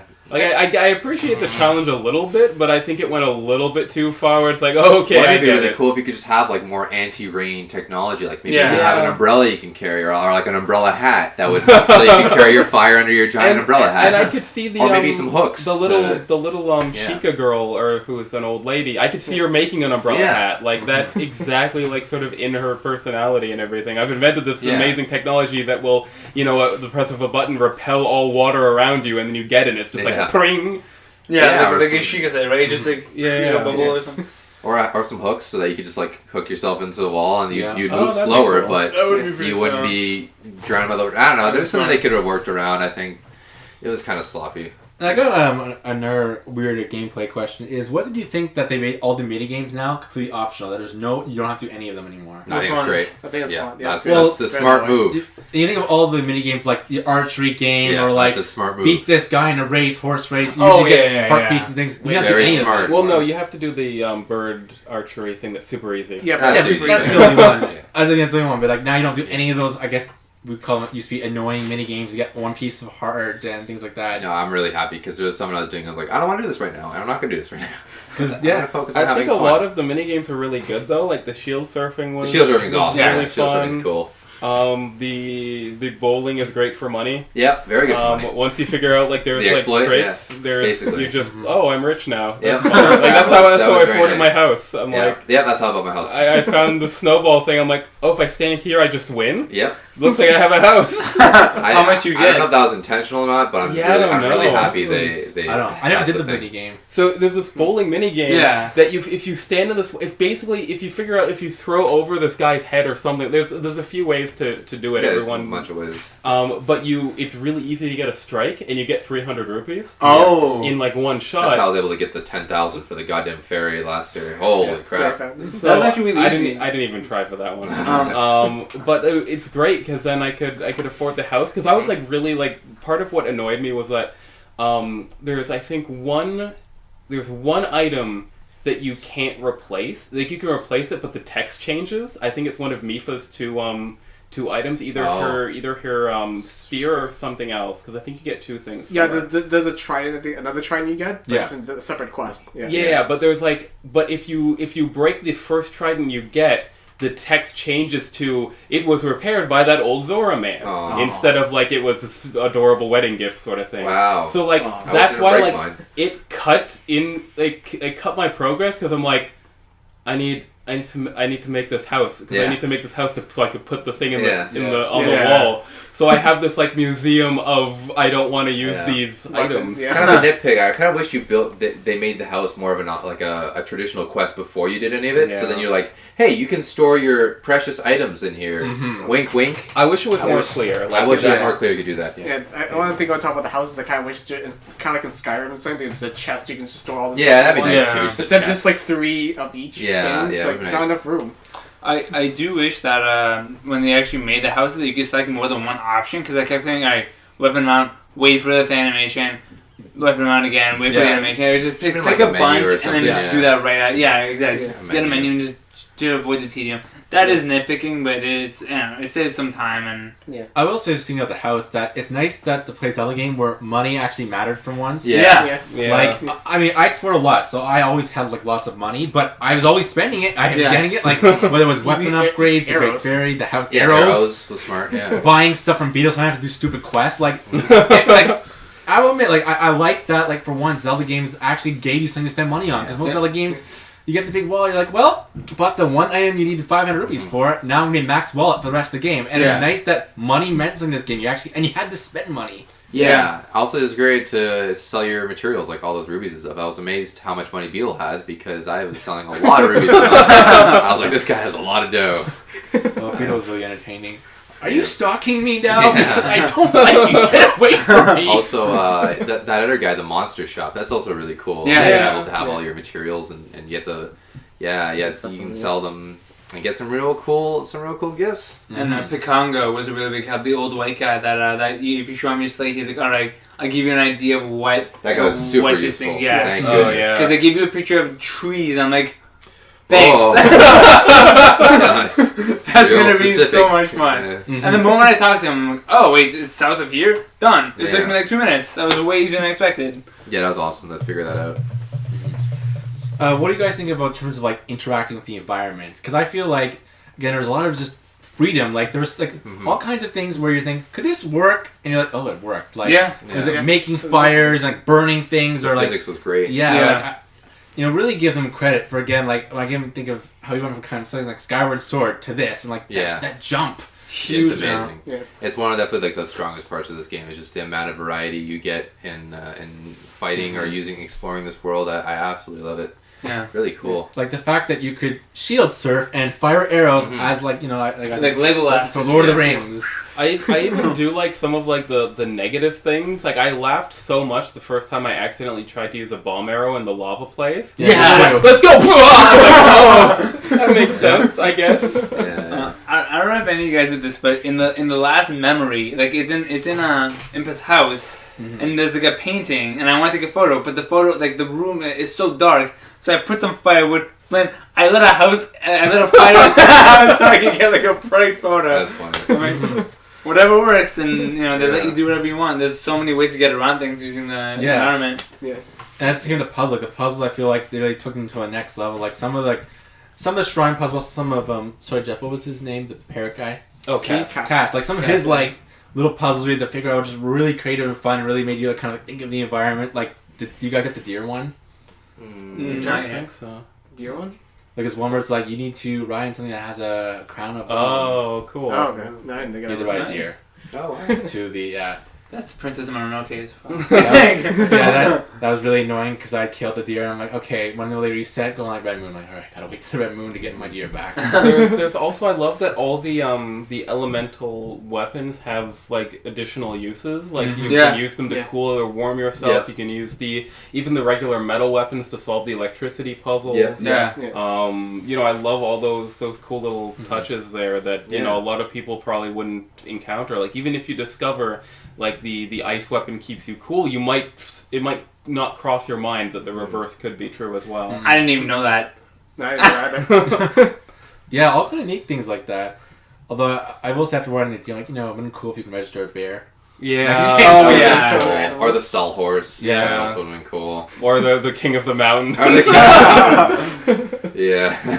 The only thing that when I first played the game, I'm like, oh dear God, it was when Link first had the Gerudo top, the crop top. I'm like, oh God, Tumblr. Yeah, no, stop. Tumblr Please just don't do anything. Don't. I want to look cute in this game. What was the lines in that? I'm so happy they gave you a male version later on. Cause I'm like, you had to impress him by. So that's all I'm saying. Like, I just like, oh God, the internet's gonna have a field day with this. Yeah. Well, the internet had a field day with Sidon forever, so. Yeah. But they gave us the Gaston Sidon song, so That's you know true, they can do whatever they want. They love Sidon as much as we do. Yeah, it was really nice. And one thing I also, like a small thing for me was, like originally, some people on the internet were like, well, I think Zelda should become a full JRPG now, because it's like, you know, 2 steps away. And I was like, you know, one thing, I don't want it to become an RPG, but one thing I liked about this game was the way they handled inventory. Because one thing I didn't like about RPGs, I don't want to spend an hour going through my little bits of stuff to make, like, craft stuff. I liked how, like, you want to fix stuff, there'll be a suit for every situation. You want to don't get electrified, there'll be a suit for that. There's a fire suit, there's an ice suit. Yeah. I feel like that was a really good way of not having us have to deal with all this. Like, and with the potions, if you really want to dress like a Zora for the entire game, you can do that with enough, you know, food and potions. So I feel like that was like a really good way of just getting around, not as if you're being forced to constantly like make stuff. Because I felt, you know, like there's just so much stuff you collect that kind of like most people know the deal. They're just sitting there. Okay, you might could sell it later, make food, but for the most part, I think that was a good way of solving that. And bouncing off that, something that like, I know in Final Fantasy 15 and The Witcher. Both great games. Nothing absolutely against those games, but I know they both have skill trees, and I'm happy that Zelda doesn't have skill trees. I think it's more accessible for like some of the games. I just like I like for this type of game. It makes sense to give you everything off the bat. And I agree. I love Witcher 3. I'm but sure they're it's both linear games, so it is a bit different. Yeah, they're different games. So I'm just happy that Zelda doesn't include that. I think it's more accessible when it's just kind of like, here's everything. Do what you will. They give you the. It works with the open world. Yeah. They give you the one upgrade for every room. Yeah. So, that's nice. Yeah. Also, what do you guys think of Inoma saying he kind of confirmed that this is the new direction of Zelda? Like, we're not gonna go back to. I'm totally fine with it. Yeah. I love this gameplay, and I just want more of it. Actually, I'll say the final thoughts I'll leave for then. I think there's flexibility here. Like, I think just because this is the formula doesn't mean you can't have, you know, more directly narrative games. It doesn't mean you can't have, you know, again, more varieties in dungeons and things like that. Yeah. I think all he's saying is that, like, okay, this physics engine thing works, having, you know, such a wide area to explore. Even if there's a smaller area, I think there's a lot of conventions that this game does that they can take that means you don't have to have that sort of standard, here's the hook shot, this dungeon only uses the hook shot, next dungeon thing. Like, I think even despite Aonuma's statement, I think there's still a lot of flexibility that can come from At the end of the day, it's all about empowering the player. It's about growing, you know, like I was saying, that organic discovery, growing with the world and with Link. It's just done so beautifully that, like, I'm absolutely for this direction. They can obviously make tweaks and stuff, but, like, just remember the core of what, like, gaming is supposed to be. And I think this just totally empowers the player. So I would love to see a Majora's Mask style game. Just in the sense that, like, I'd love even to see a more like, let's just say 50 years in the future from this game or something where there is a big city. Yeah, that'd be really cool. So you have more of, like, even if it's like a smaller game as far as the map, if, like, the entire framework is, like, here are, like, 5, you know, big cities. There's, like, really dozens of people in there, and you're doing Majora's Mask style, like, you know, solving people's personal problems sort of things. I think that would be really interesting, a way to take a lot of this, but then also make it feel really different. Because luckily there was a lot more characters and life in this world than I think people feared when the game was announced. Yeah. But it was still, like, spread out. You know, there's a long think there's a reason distance. for that, though. And I'd like to see a like a more I guess lived in world with the human towns and even multiple, like, let's see where Terrytown is 50 years down the line. I agree. I think that'd be really multicultural mecca. It's Canada. That's Terrytown's Canada. Yeah, I think that would be really cool because they set such a high bar with this overworld that they're gonna have to do something completely new because they can't do the same thing because it's like, oh, that overworld that had this and that. Like, they gotta change it. They gotta do something new. They gotta with Majora's Mask would be really cool. Like, kind of post-apocalyptic in some areas, and some areas it's happier. I think they need to be more personal because this one is so spread out and vast. I think they need to pull back and focus on the stuff that is pulled back. At least for the next one. Like, you can do another, like, the same way how, like, in the middle, between, Ocarina of Time and Skyward, or Twilight Princess, which are superficially similar games, you have Majora's Mask and Wind Waker, which have, very different sort of feels to them. I think we need something, games like that in the middle before they try Breath of the Wild 2. Yeah, no, I agree. Well, how about the visuals of Breath of the Wild? Beautiful. Yeah, good. It's gonna age Okay. So, like, going off what Jeff was saying about this being this open world, kind of barren wasteland, I do feel like they are limited from a performance and graphical standpoint. That the reason why everything is so spread out and barren and open is because I do think they had some limitations with the graphical capacity, and I am worried in the future with the Switch that they'll not be able to create a game that's just these grand open cities, because as someone who loves 1080p 60 frames per second, going into this game on the Wii U runs at 720 at 30, and not only that, there was some serious drops going on in this game, and I was like, wow, this is a bit rough, especially when you're walking into towns and stuff. There was some drops. There was some frame drops, and I got pretty upset at times. I never had any towns. It's like, no, why is a frame rate drop? Well, it's like, I don't want my slideshow Zelda. I want a nice smooth Zelda, I was more like thinking about during comments sometimes when the screen sometimes went. Okay, they can't visualize that, but like the screen would like kind of get warped and like it kind of looked like it was frozen once because like it couldn't take it. Twice, yeah, me too. When I was flying, the only times I really had that though was in forests. Forest, like especially Korok Forest, was like one of the worst places. It would lag horribly, and then a couple times my screen froze was in Death Mountain. Right. Death Mountain was also one of the worst places for that. I really only encountered it a couple times in Korok Forest, at least significantly. Like, but if you like turn your camera side to side, you can just like. Honestly, like it never really bothered me to the point where I like. I didn't get mad. Made but it was a just note like. Of it. Yeah, I didn't get mad, but it was just like something noticeable. Yeah, because I know like if this game would be like a remaster on a future console, who knows, like 10, 20 years from now, it'll be running beautifully, and I'll be like, oh, that's what I would love to do. But I kind of did ignore it, but it really did irritate me.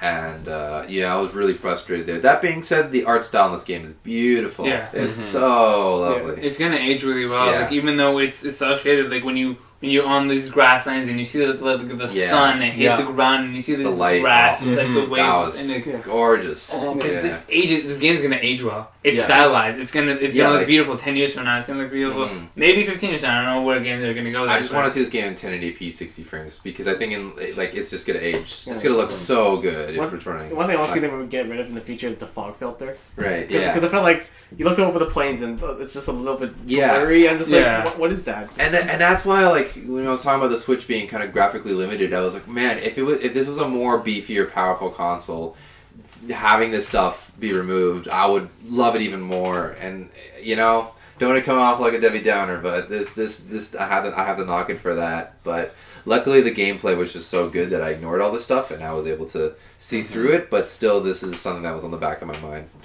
I thought they did some really interesting things with the overall aesthetics. Like this again goes back to the lore again a little bit, but like turning Kakariko into sort of Japan or Pan-Asian themed was really interesting because previously they had been sort of that standard medieval Europe type of thing, and sort of giving sort of a lot of aesthetic details. Like the sort of aqueducts in the Gerudo roofs was amazing. Like as a touch, like you wander around there and there's these like aquamarine, like, sapphire, like, cobblestones that make up these aqueduct systems.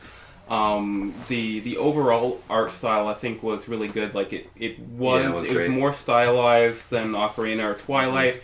It was kind of, I think, what they were trying to do with Skyward, but executed a little bit better. Yeah.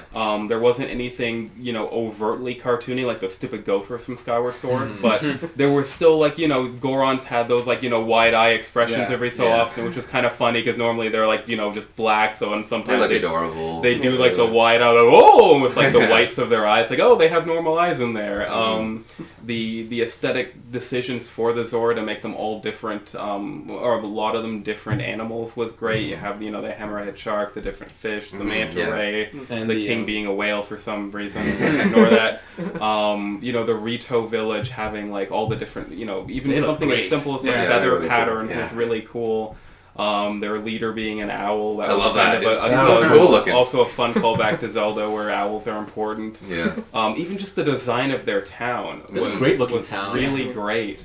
Especially Zora. Zora was gorgeous. The Zora city, whatever, was fantastic. Like, just all the just the attention paid to the, like, architecture of the Zora place, like how it was built up, the giant, like, fish statue, the statue of Mipha, the how it, like, is built into the mountain range, kind of. It's there was great, like, not only like little graphic designs, like even the designs of the different animals were kind of cool, but just the overall, like, little touches, like, in both the natural parts of the world and the sort of built-in city places.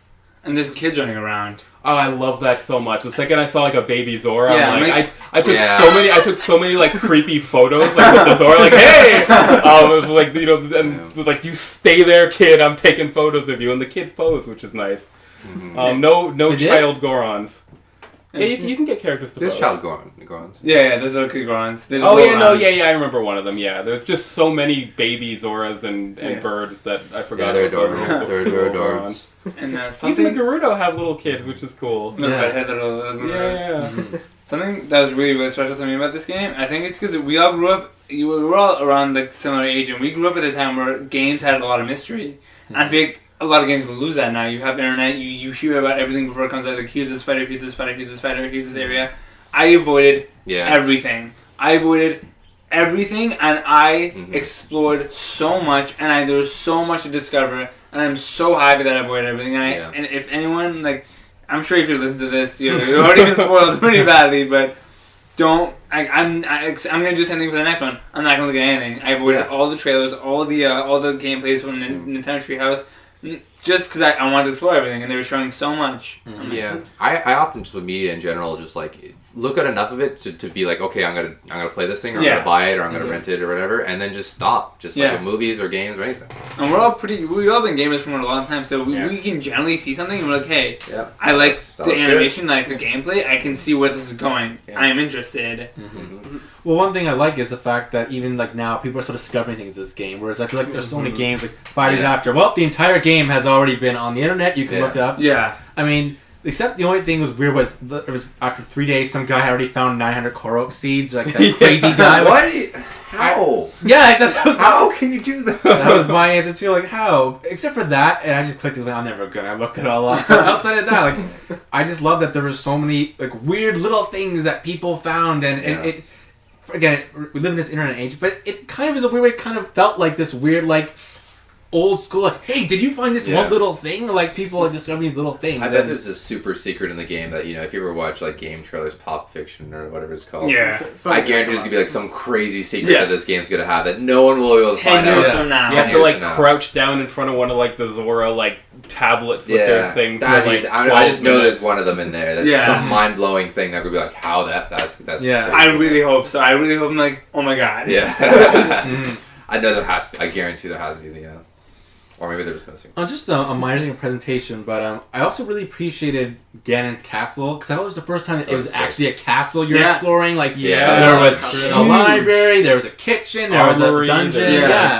That was actually one of the best, like, castles in games, probably. Like, it was a real castle. And the music was kind of creepy and sad, and the guardians were, like, scary. Although, I guess messing you up. It was the only thing I found odd was I guess because they wanted to keep it relatively speaking easy for people who did want to speedrun. So I noticed, like, there wasn't all silver enemies at the end of the game for me. So it was sort of the mid. Yeah, the mid. There's no line. There was Yeah. lines that were optional, but I guess that was the whole about approach the castle in different ways. But Yeah. anyway, that was a little. But yeah, I was really nice. Like, oh, cool, an actual castle. It actually feels like a castle for the first time. You get diaries in there Yeah. for more Yeah. stuff, which is That was cool. awesome. Well, it's just fun reading Zelda's diary and finding out all of her thoughts on things that's going on. Link was a real bastard. Yeah. I'm not a fan Well, of like- this Link guy. Link was a real bastard. I didn't like him. like him at all. Link, I'm not that great. Daddy won't let me go on the horse today. No, Daddy's fine with the horse. Daddy just doesn't want magic. Or no, Daddy wants magic. He doesn't like science. Yeah. It's like, don't waste your time with this nonsense science He's poppycock. a true, Religion. true Scientologist, yes. I noticed something that was weird that like it's not I can get it on the ROM, but there isn't the 3 slave slots, which I first thought I'm like, wait, I can't. How am I gonna lend this game to my friend? I don't want to save everything I did, and then just Google 10 seconds, new user, solve problem solved. I think that would have been cool to kind of like mention it like manually in the game, like hey, if you guys want to make a new save, make a new account, so you don't accidentally save over your existing. That's always very useful, yeah. Well, I remember one of the first things was one of the little tip things, the recipe thing, and I missed like, no, I need to know how to put 2 ingredients together. Tell me, go back, I need to know. And then I eventually figured it out on my own. But I guess that comes with, them not really giving you a lot of information sometimes. Mm-hmm. And what about like the sound? Like we think of like the soundtrack. One thing I know, talking to my brother, he was saying he didn't feel there was much variety in terms of the music. Like I never got sick of any of the overworld themes. Maybe the stable theme a lot because I had to listen to it a bit with Beetle. But I like the music in this game. I was really worried. Like, that was my biggest fear going into this game, because they made a big point of all the reviews and the previews were saying, yeah, this game doesn't have, like, a soundtrack the way Zelda games do. Mm-hmm. It's more atmospheric, like some of the Pikmin games, things like that. You're listening to, like, animal sounds and wind. Yeah. I thought there was thankfully, a lot more music in there than I was worried about.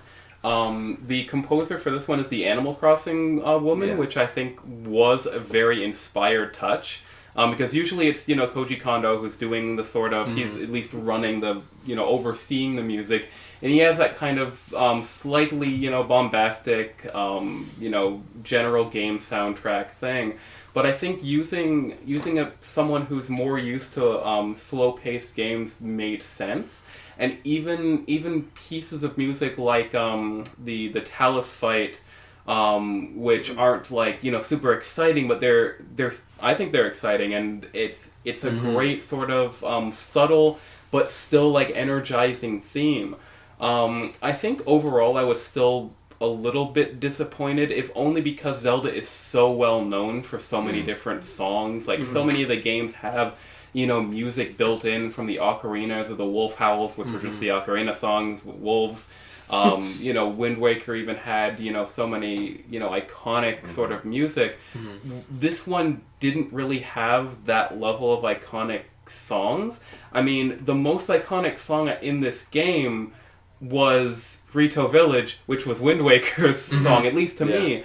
But that was still like an amazing moment, because I sort of found Rito Village not by accident. I mean, I assumed it was there because I saw houses on a cliff, but I paraglided down and I climbed up, and the text comes up, Rito Village, and they start off with that very sort of Studio Ghibli like anime music, the da da da da da da. I'm like, oh, that's cool. It's an anime song, and then it's like weird like melodica accordion, da da dang dang dang dang dang. I'm like, oh wow, this is the greatest thing in the world. Like, I was blown away, because that's the only really recurring theme.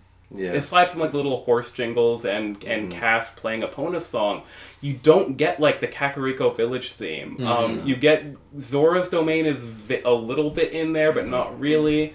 The Molduga fight is again sort of similar, but not really. Gerudo Valley isn't there, which is a lost opportunity, I thought. That would have been amazing. Like a spin on that. Yeah, like Lost Woods isn't really even. It's not the Lost Woods theme, but. And this is a little bit going to spoil my final thoughts, the Rito theme is there, despite the fact that that's the most continuity aggravating aspect of this entire game, where if anywhere was not going to have references to the origin point of the species of the element, it was going to be Rito. But no, the one thing that people are going to question and ask questions about, here's the song that they're known for. Great, but man, I love that Rito. What's the name of that village in Wind Waker? Dragon Roost. Yeah. The Dragon Roost remix. That's favorite song in the game. I love that, and the dynamic changes during the light or the day and night. And then if the little birds are there singing, you get them tweeting along with the song. It's so many little fun musical touches.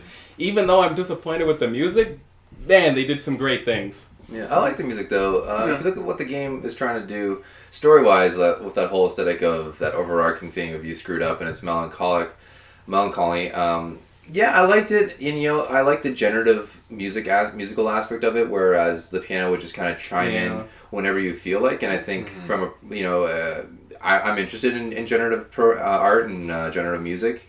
And just kind of the idea of like it will build on top of one another depending on where you are and how it's working. And Terrytown's a great example. Yeah, that's an amazing example of the music coming together. And but if you think of the aesthetic of you screwed up, this is 100 years, and they're trying to this world's just simply empty, and this is kind of this is the reality of it. It does match with it, and that was kind of the impression I got, which was this kind of holy crap, this is really just barren and dark. And when you finally got to a town, there was some life, and the music represented that. So it's like, it finally started to bring up now because you can see the people and the community come together. So the music, I did like it. I like that kind of atonal drabble that was going on with the Guardians you couldn't tell what key it was in, and it kind of gave this element of confusion and weirdness, and kind of sounded like something that you couldn't understand. So it really had that little unsettlingness. The fact that there is this crazy magic robot chasing you. Yeah, really cool. And you just start up and you hear a gong, and you're just like, oh. And I'm gonna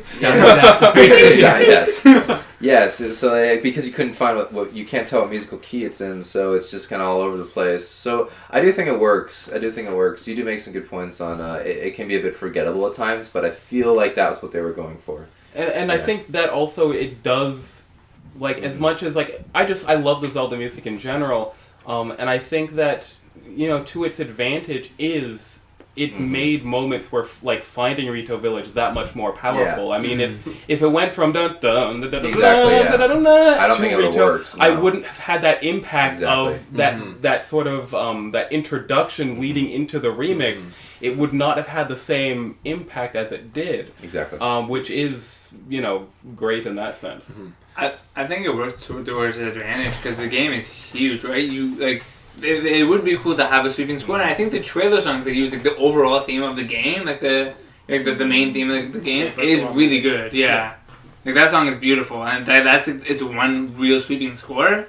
And then I think since you're exploring so much, these ambient sounds, I remember them and I like them.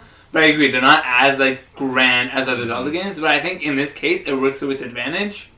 But I think I don't know. I think it was alright. It's not as memorable as even Skyward Sword. When I played it the first time, I'm like, alright, none of these songs really stand out to me. And as I kept playing it over and over again, I'm like, alright, you know what? That song in the sky is amazing. That song when you're solving that puzzle with the whale thing, amazing. I love that. Even Skyward Sword, the most memorable song in that game is just Zelda's Lullaby in reverse. It's one of them. It's not my favorite one anymore. Now that I actually listen to some of the other songs, I'm like, wow, this has a lot of... Groos's theme is the greatest song in any Zelda game ever.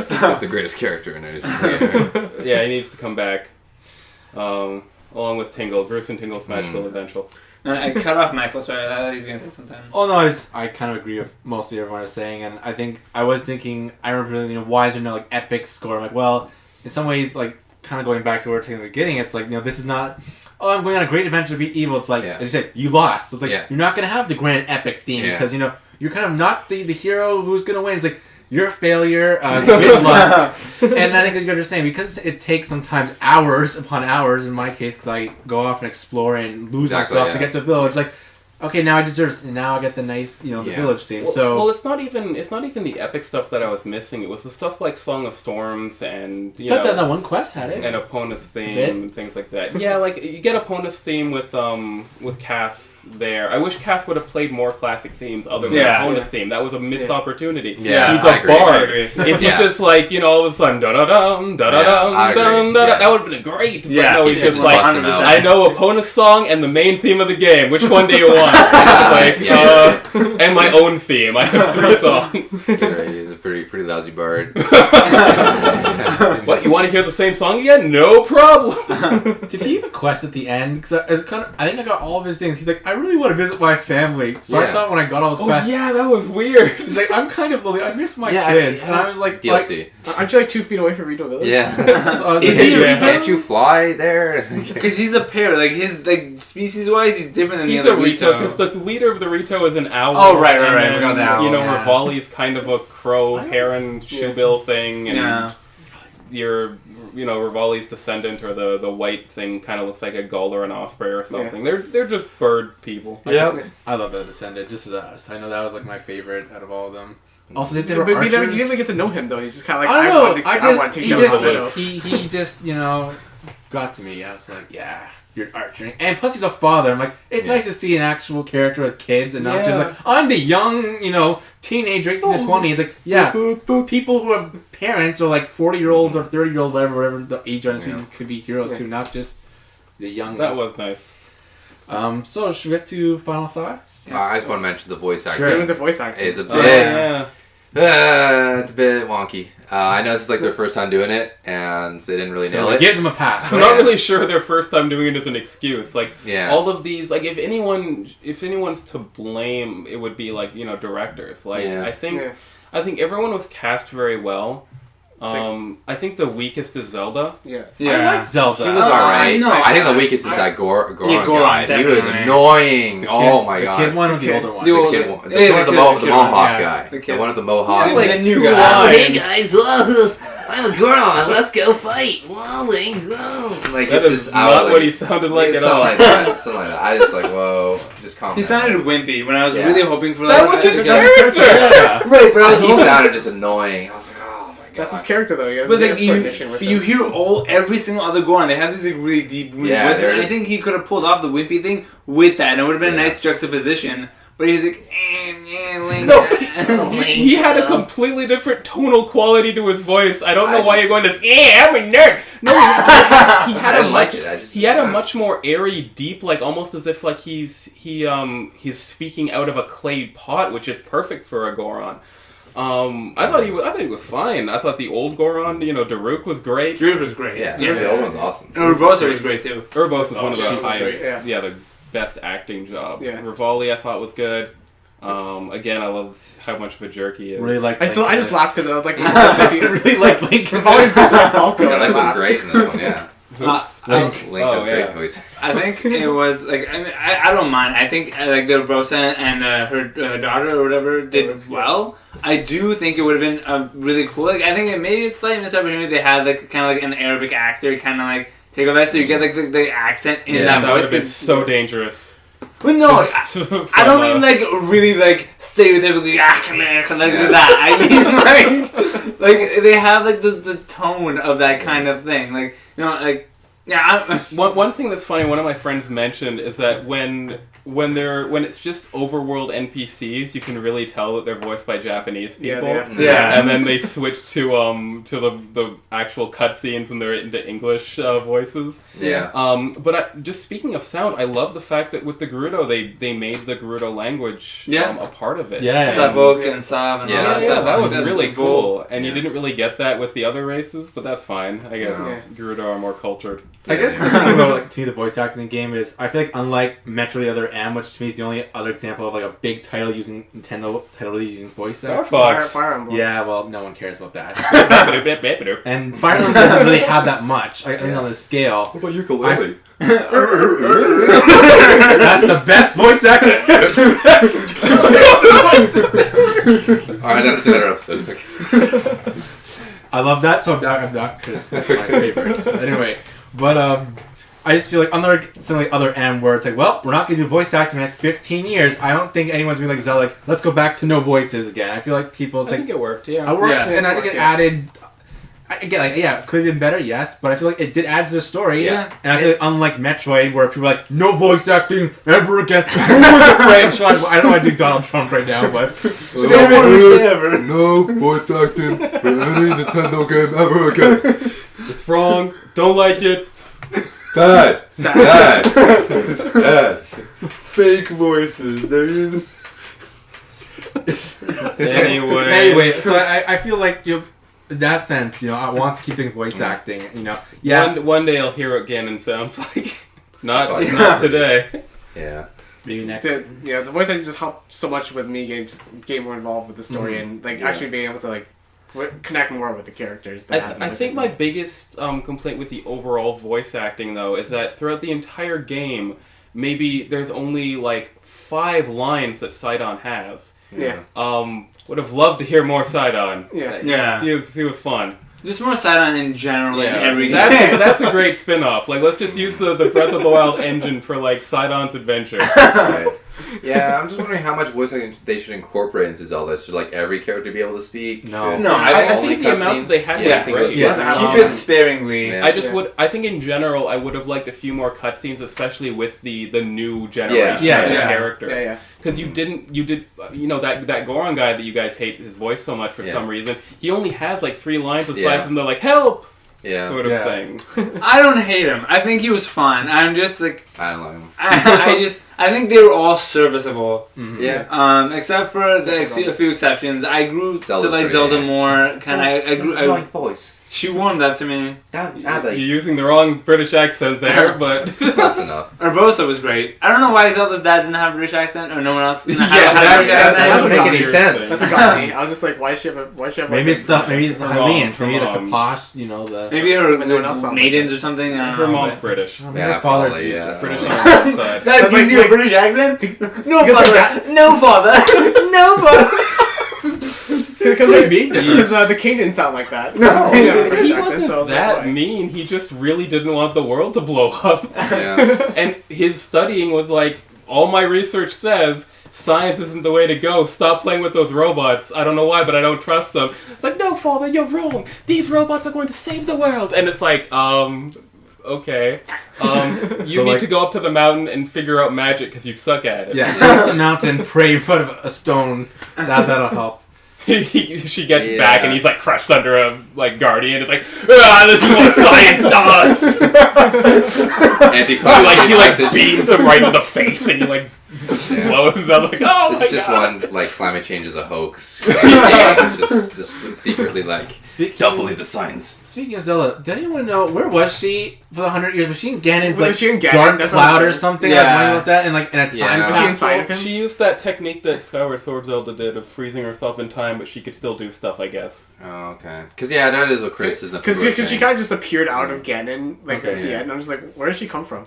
Did anyone get the bad ending? There is no bad ending. There's just an alternate ending that's just a few seconds long. Where it's let's go to tell that's it? them. Oh, That's okay. it. Yeah, it's kind of disappointing. Okay. So that was the ending. After the end, that scene appeared. If you don't get all the memories, then that scene doesn't happen. Yeah. I was really hoping there'd be a dark ending and a light ending or something kind of drastically different. But it's alternate ending. Dark ending should have been Zelda being 100 years old. Hey, Link! Wow. I'm still beautiful, right? Yeah. There's a criticism of you're going around collecting all these Korok seeds, and then everyone's like, "Where's the princess just waiting for you this whole time? What's going on here?" You just... I do love that. There's moments where it's you must hurry, Link, and then it's bowling. It's what the hell is this guy doing? Building a house. Yeah, exactly. Snowboarding. You must hurry, Link, and it's snowboard off the thing. My daughter's power can't hold. You're riding a bear just into town. Apple picking. Throw him in the button. You must hurry, Link, and you just see Link just throwing bananas into a fire for 3 hours. Taking pictures of the little kids. Yeah. Alright, should we get the final thoughts? Final thoughts. Who wants to go first? Before we do official final thoughts, Sure. I do want to poll everyone. What's your thoughts on timeline placement? Ocarina. Everything's Ocarina. No, but I think it's Which specifically after Ocarina. Yeah? Yes. Yeah, but everything, almost 100 years Young after Young Link Ocarina. or Old Link? Don't they split? It can't happen because in Ocarina he actually seals the Ganon, or he It's doesn't. going to Even be if more he than fails, 100 Even years. if he fails, the Guardians aren't involved. I have no idea. I don't know. That's the good thing about a suggested timeline. You can take it or you don't have to. is no. I don't even know the timeline right now. I completely forget it. I just know that it just branches into so two. there's three. There's there's basically Downfall where Link gets killed by Ganondorf. Right. There's Child where Link goes back in time and is like, Zelda's like, I'm gonna use my powers to get to be a kid again, where then he goes to Majora's Mask. Right. And that leads to Twilight Princess and Four Swords Adventure. Was it? Yeah. And then the Downfall timeline leads to all the old school games. Right. So like at the very end, Zelda 1 and 2, and then before that, like Link's Awakening. What about Link wins? Oh, that's the last one. So that's the adult timeline. So Link stays he's an adult. He disappears. He stays in the future. As an adult, so he just dies naturally of old age. Ganon comes back, floods the world. I was kind of thinking it fit in with that one. That one makes probably more sense. I assumed it was between Wind Waker and Wind Waker, yeah. Just because I think something's gonna happen and the world's gonna get flooded, and that's how everything goes to shit. Yeah. Breath of the Wild 2 to me a big. I have no idea. I really don't know. Because I think it's interesting just because there is evidence for all three major timelines in the game. Yeah. For the first one, there's a lot of features, like physical features of there's the Twin Peaks. Right. There's just the overall lore that people say, like Zelda, and this story has happened, dozens of times. Link's fought Ganon multiple times. And it seems like it's happened for like eons, and the Downfall timeline, as they say, has that sort of implied long history. Also with that one, Ganon has been a pig the entire time. Like they only really hear about Ganondorf in legends.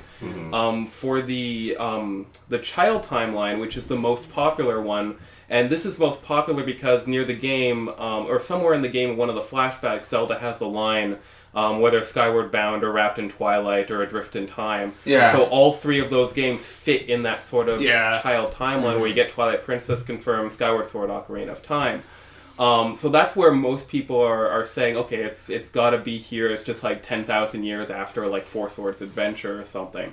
There's weird wrinkles to that, just the fact that like Gerudos don't show up in any of those games really, except for maybe Telma in Twilight Princess. But then for the adult timeline, there's evidence because it's only in the adult timeline where anyone would know who Ruto is. And there's lots of stuff in the Zora's Domain area saying, the ancient Princess Ruto, she was great. So unless I guess it's possible Child Link told the Zora about Ruto and her crush on Link, or if she develops that in the Child timeline as well, which would be weird.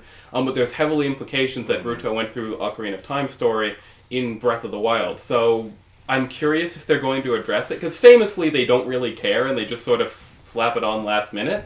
But it seems like in this game there was lots of events intentionally trying to throw people off and throw people in a different direction. I don't know. They put references to all three to get to say, you know what, let's screw the fans over and put things to all three, so then they'll just spend another I don't think Nintendo, years on I don't the think there internet. is really a timeline at all. Yeah, I think Nintendo's kind of just threw the timeline. They kind of just messing with you.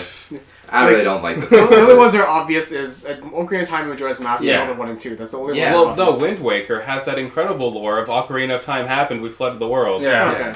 Most of them do like have connections. And Skyward Sword being the very first one, and and even this game, apparently I didn't do it, but apparently you can find Tingle's diary or something in the Gerudo village. There's in one of the libraries or something. Really, you can find a book that says I'm 35 and I still don't have a fairy yet. But that's more of a recurrence. So Zelda gets reborn, Ganon gets reborn, Tingle gets reborn. The three main ones. Yeah, I mean, I don't know.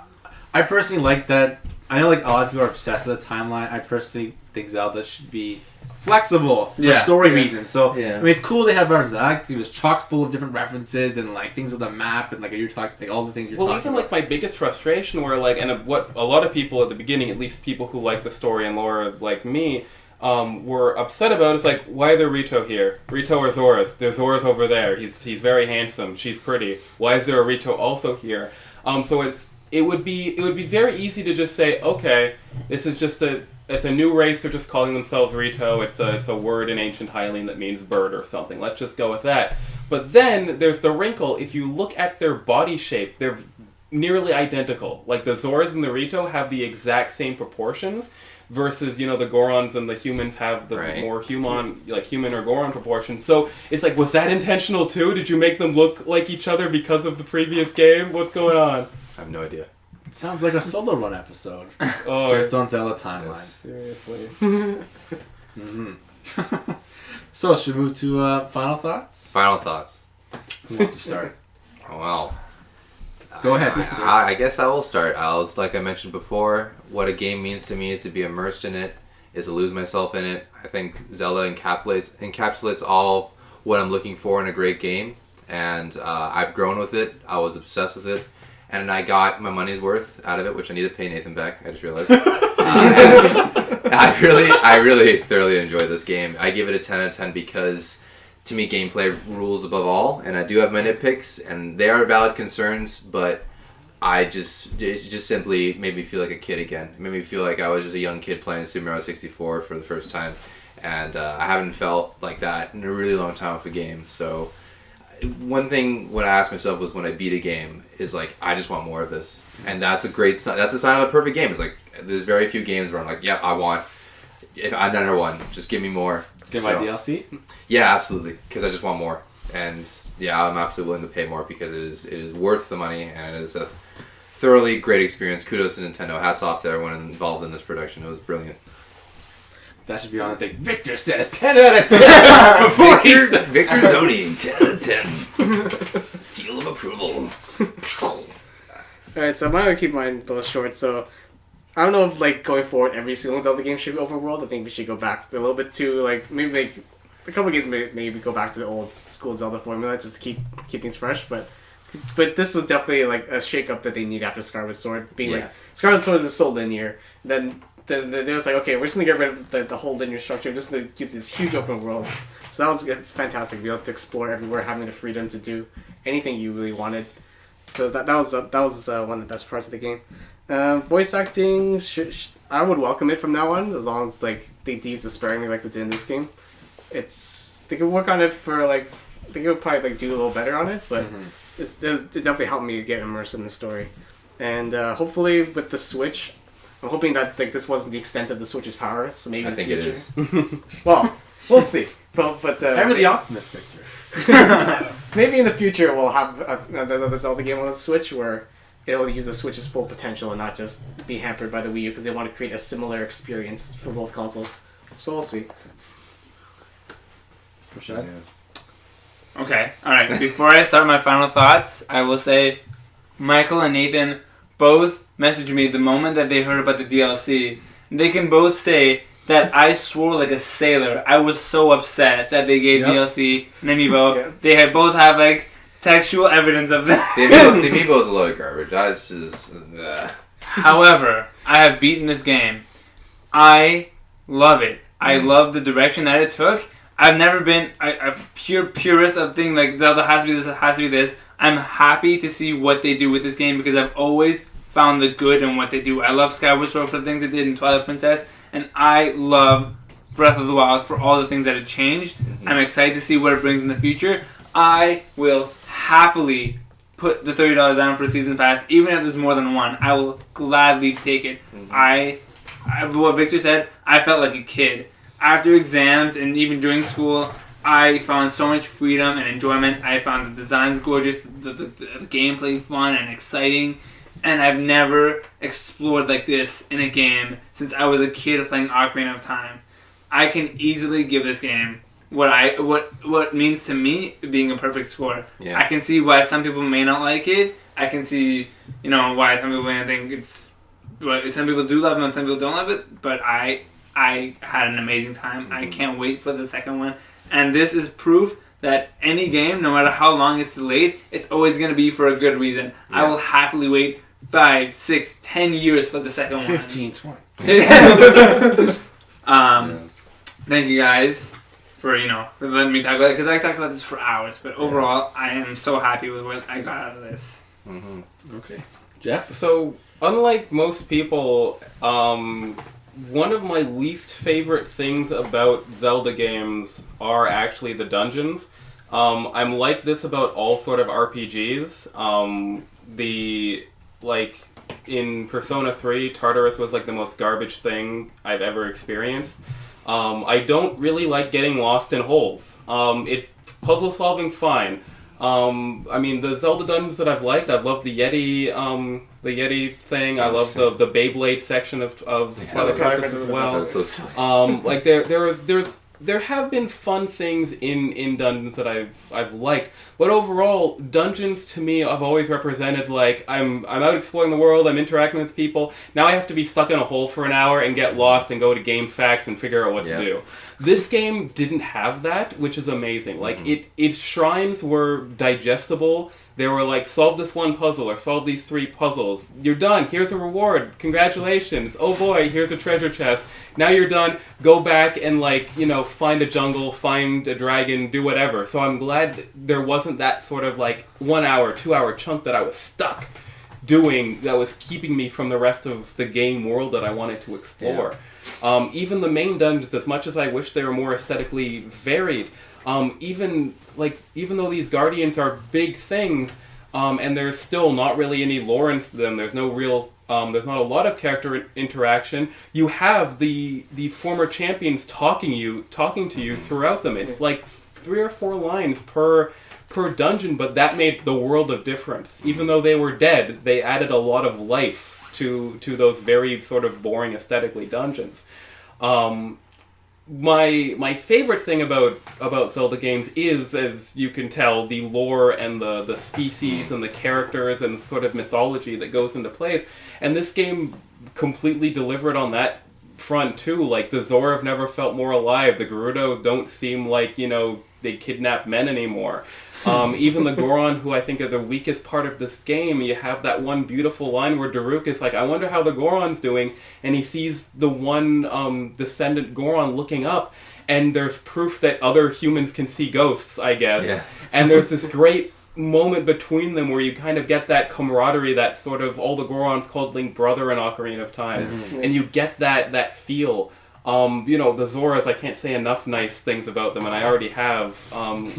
Even the Koroks, who I would have liked a little bit more fleshed out. DLC. Their village is this cute little thing where you go into this tree, and they're like, oh yeah, you can do this thing. Oh, we don't charge money for this. We charge money for this over here though. So these lovely little touches about the world and lore, all the Zora stone tablets that you get this history thing. Just the regular people wandering through the town, the Yiga clan, spies that are wandering around. Have you heard about the Yiga clan? You have? I'm a Yiga clan! Now you die! No matter what you do, you die.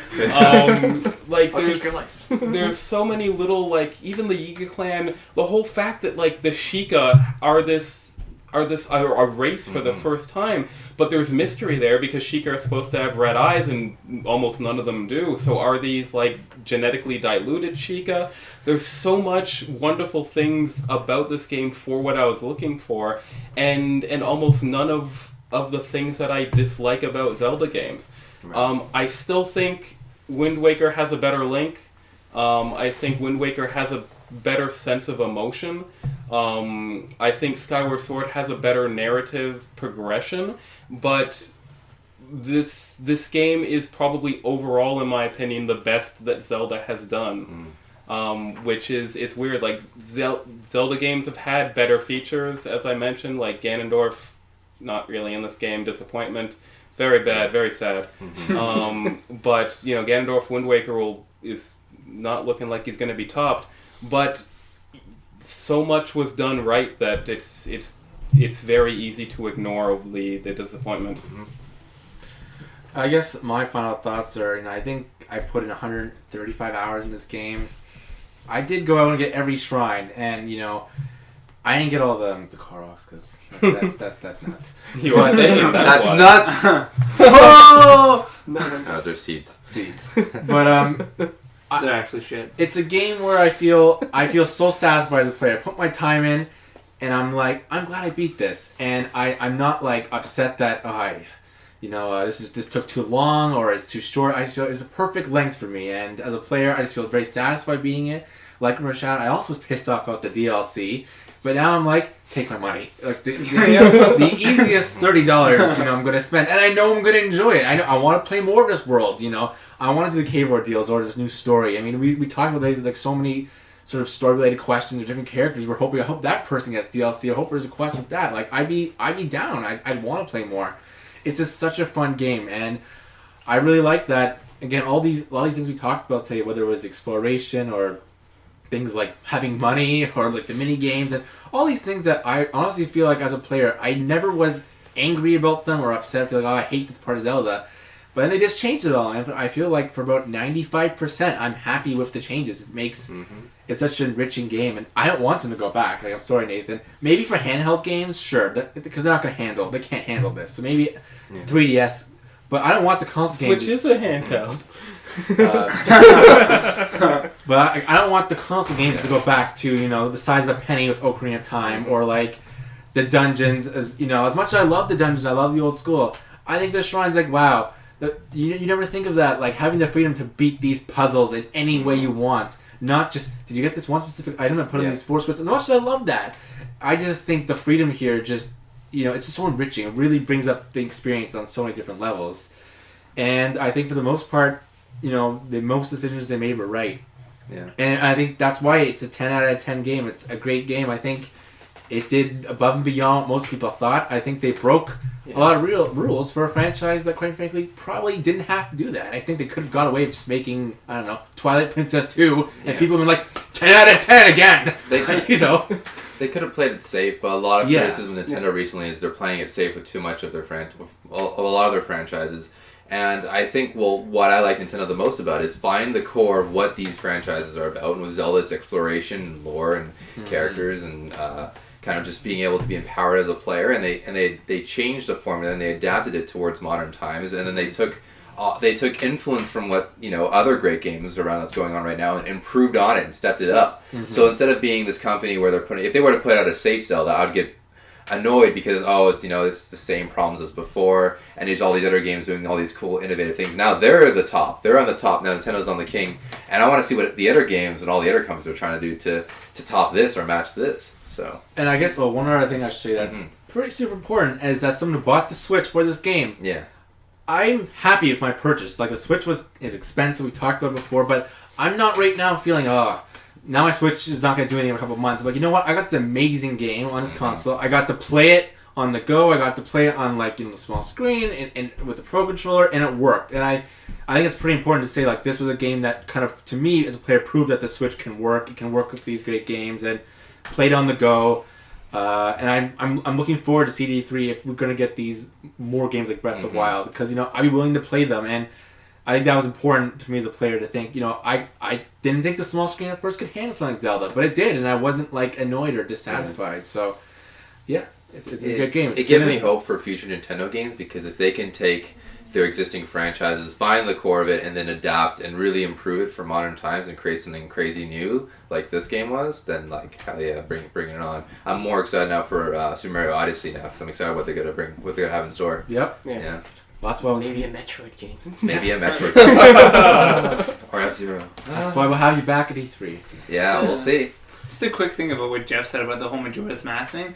I think Breath of the Wild is closer to Majora's Mask than you think. Yeah, Ocarina of Time, you put in, you're like, hey, here's a fairy, go explore. Yeah. Breath of the Wild, you're 100 years in the future, you screwed up, all your friends are dead, here's a stick, here's an apple, here's a pot lid, good luck. Good luck. Yeah. Nathan? Alright, so, wait, what? Final thoughts? Or we already did final thoughts. I think we're... Are we doing final thoughts already? Yeah. Take us out. Alright, so if I guess our shout out this week, now that it's been a month, Nintendo has finally released their sales numbers for the Switch. So we got that, I think, a couple days ago. So its overall numbers for the Switch right now worldwide is 2.74 million units. So I said 3.5 million by the 2017 would be nice. For, I think the last podcast we did. So that's a pretty low ball number now, it seems. Yeah. Switch demand's probably pretty likely to go up now, because we'll go up when Splatoon 2 and Super Mario Odyssey will release. Because Splatoon 2, I'm assuming, will probably have the same hype as Splatoon 1 did. The Splatoon 1 moved consoles like crazy for the Wii U. Well, not like crazy, but it went up pretty quickly. Relatively. Relatively, yes. And those games are only spaced over like a few months apart. Splatoon 2 is in July, then Mario Odyssey sometime in the holidays. The holidays are going to be pretty insane for the Switch with Mario Odyssey.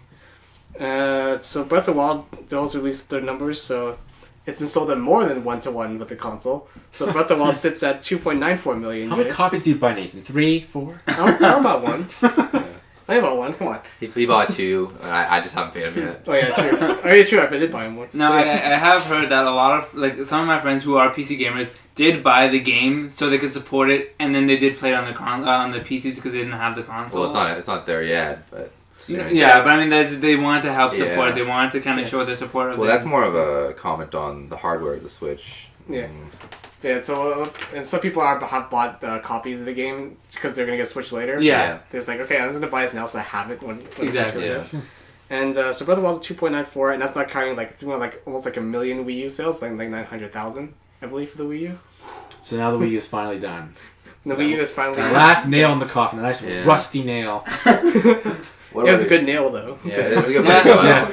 It's a golden nail in the coffin. Diamond encrusted nail. So now they've revised their sales numbers. So now they're expecting 10 million by the end of this year 10 million sales for Zelda? for the Switch. Oh, 10 by the end of the year. By March 2018. Wow. We'll see. We'll it see. really 10 depends. 'Cause, million. like, when a console comes out, there is that initial hype of, like, new console. Yeah, Whoa. it's usually kind to of be fair, the slow. Wii U didn't have that. Yeah, I did not. No. So We'll see. we'll see. So yeah, it seems a little lofty, but we'll still see. So the Wii U is looking pretty good because we still got some of the big games to come: ARMS, Splatoon 2, Super Mario Odyssey, Fire Emblem Warriors. All the games still have to come out. So we'll see what they're like by next year. Okay, so we want to thank everyone who appeared today. Thanks, Mehrshad, Victor, Jeff. Yeah. Thank you guys. That was fun. Yeah. I could talk about this for like 10 hours. And main theme, of course, provided by Victor here. Yay. Thanks a lot. No problem, man. And if you have any questions or comments, please email us at TheBigNPodcast@gmail.com. And of course, if you have any questions about Solo Run, if you want to suggest any Solo Run topics you want Nathan and I to cover, you can also email us. And maybe we'll do a Solo Run about a game, or perhaps even an aspect of Breath of the Wild. Like we can do a timeline episode if people really wanted us to. So email us and we'll take your suggestions. And if you like what you heard today, please subscribe to our channel. I'm Mike. Nathan. This is The Big N.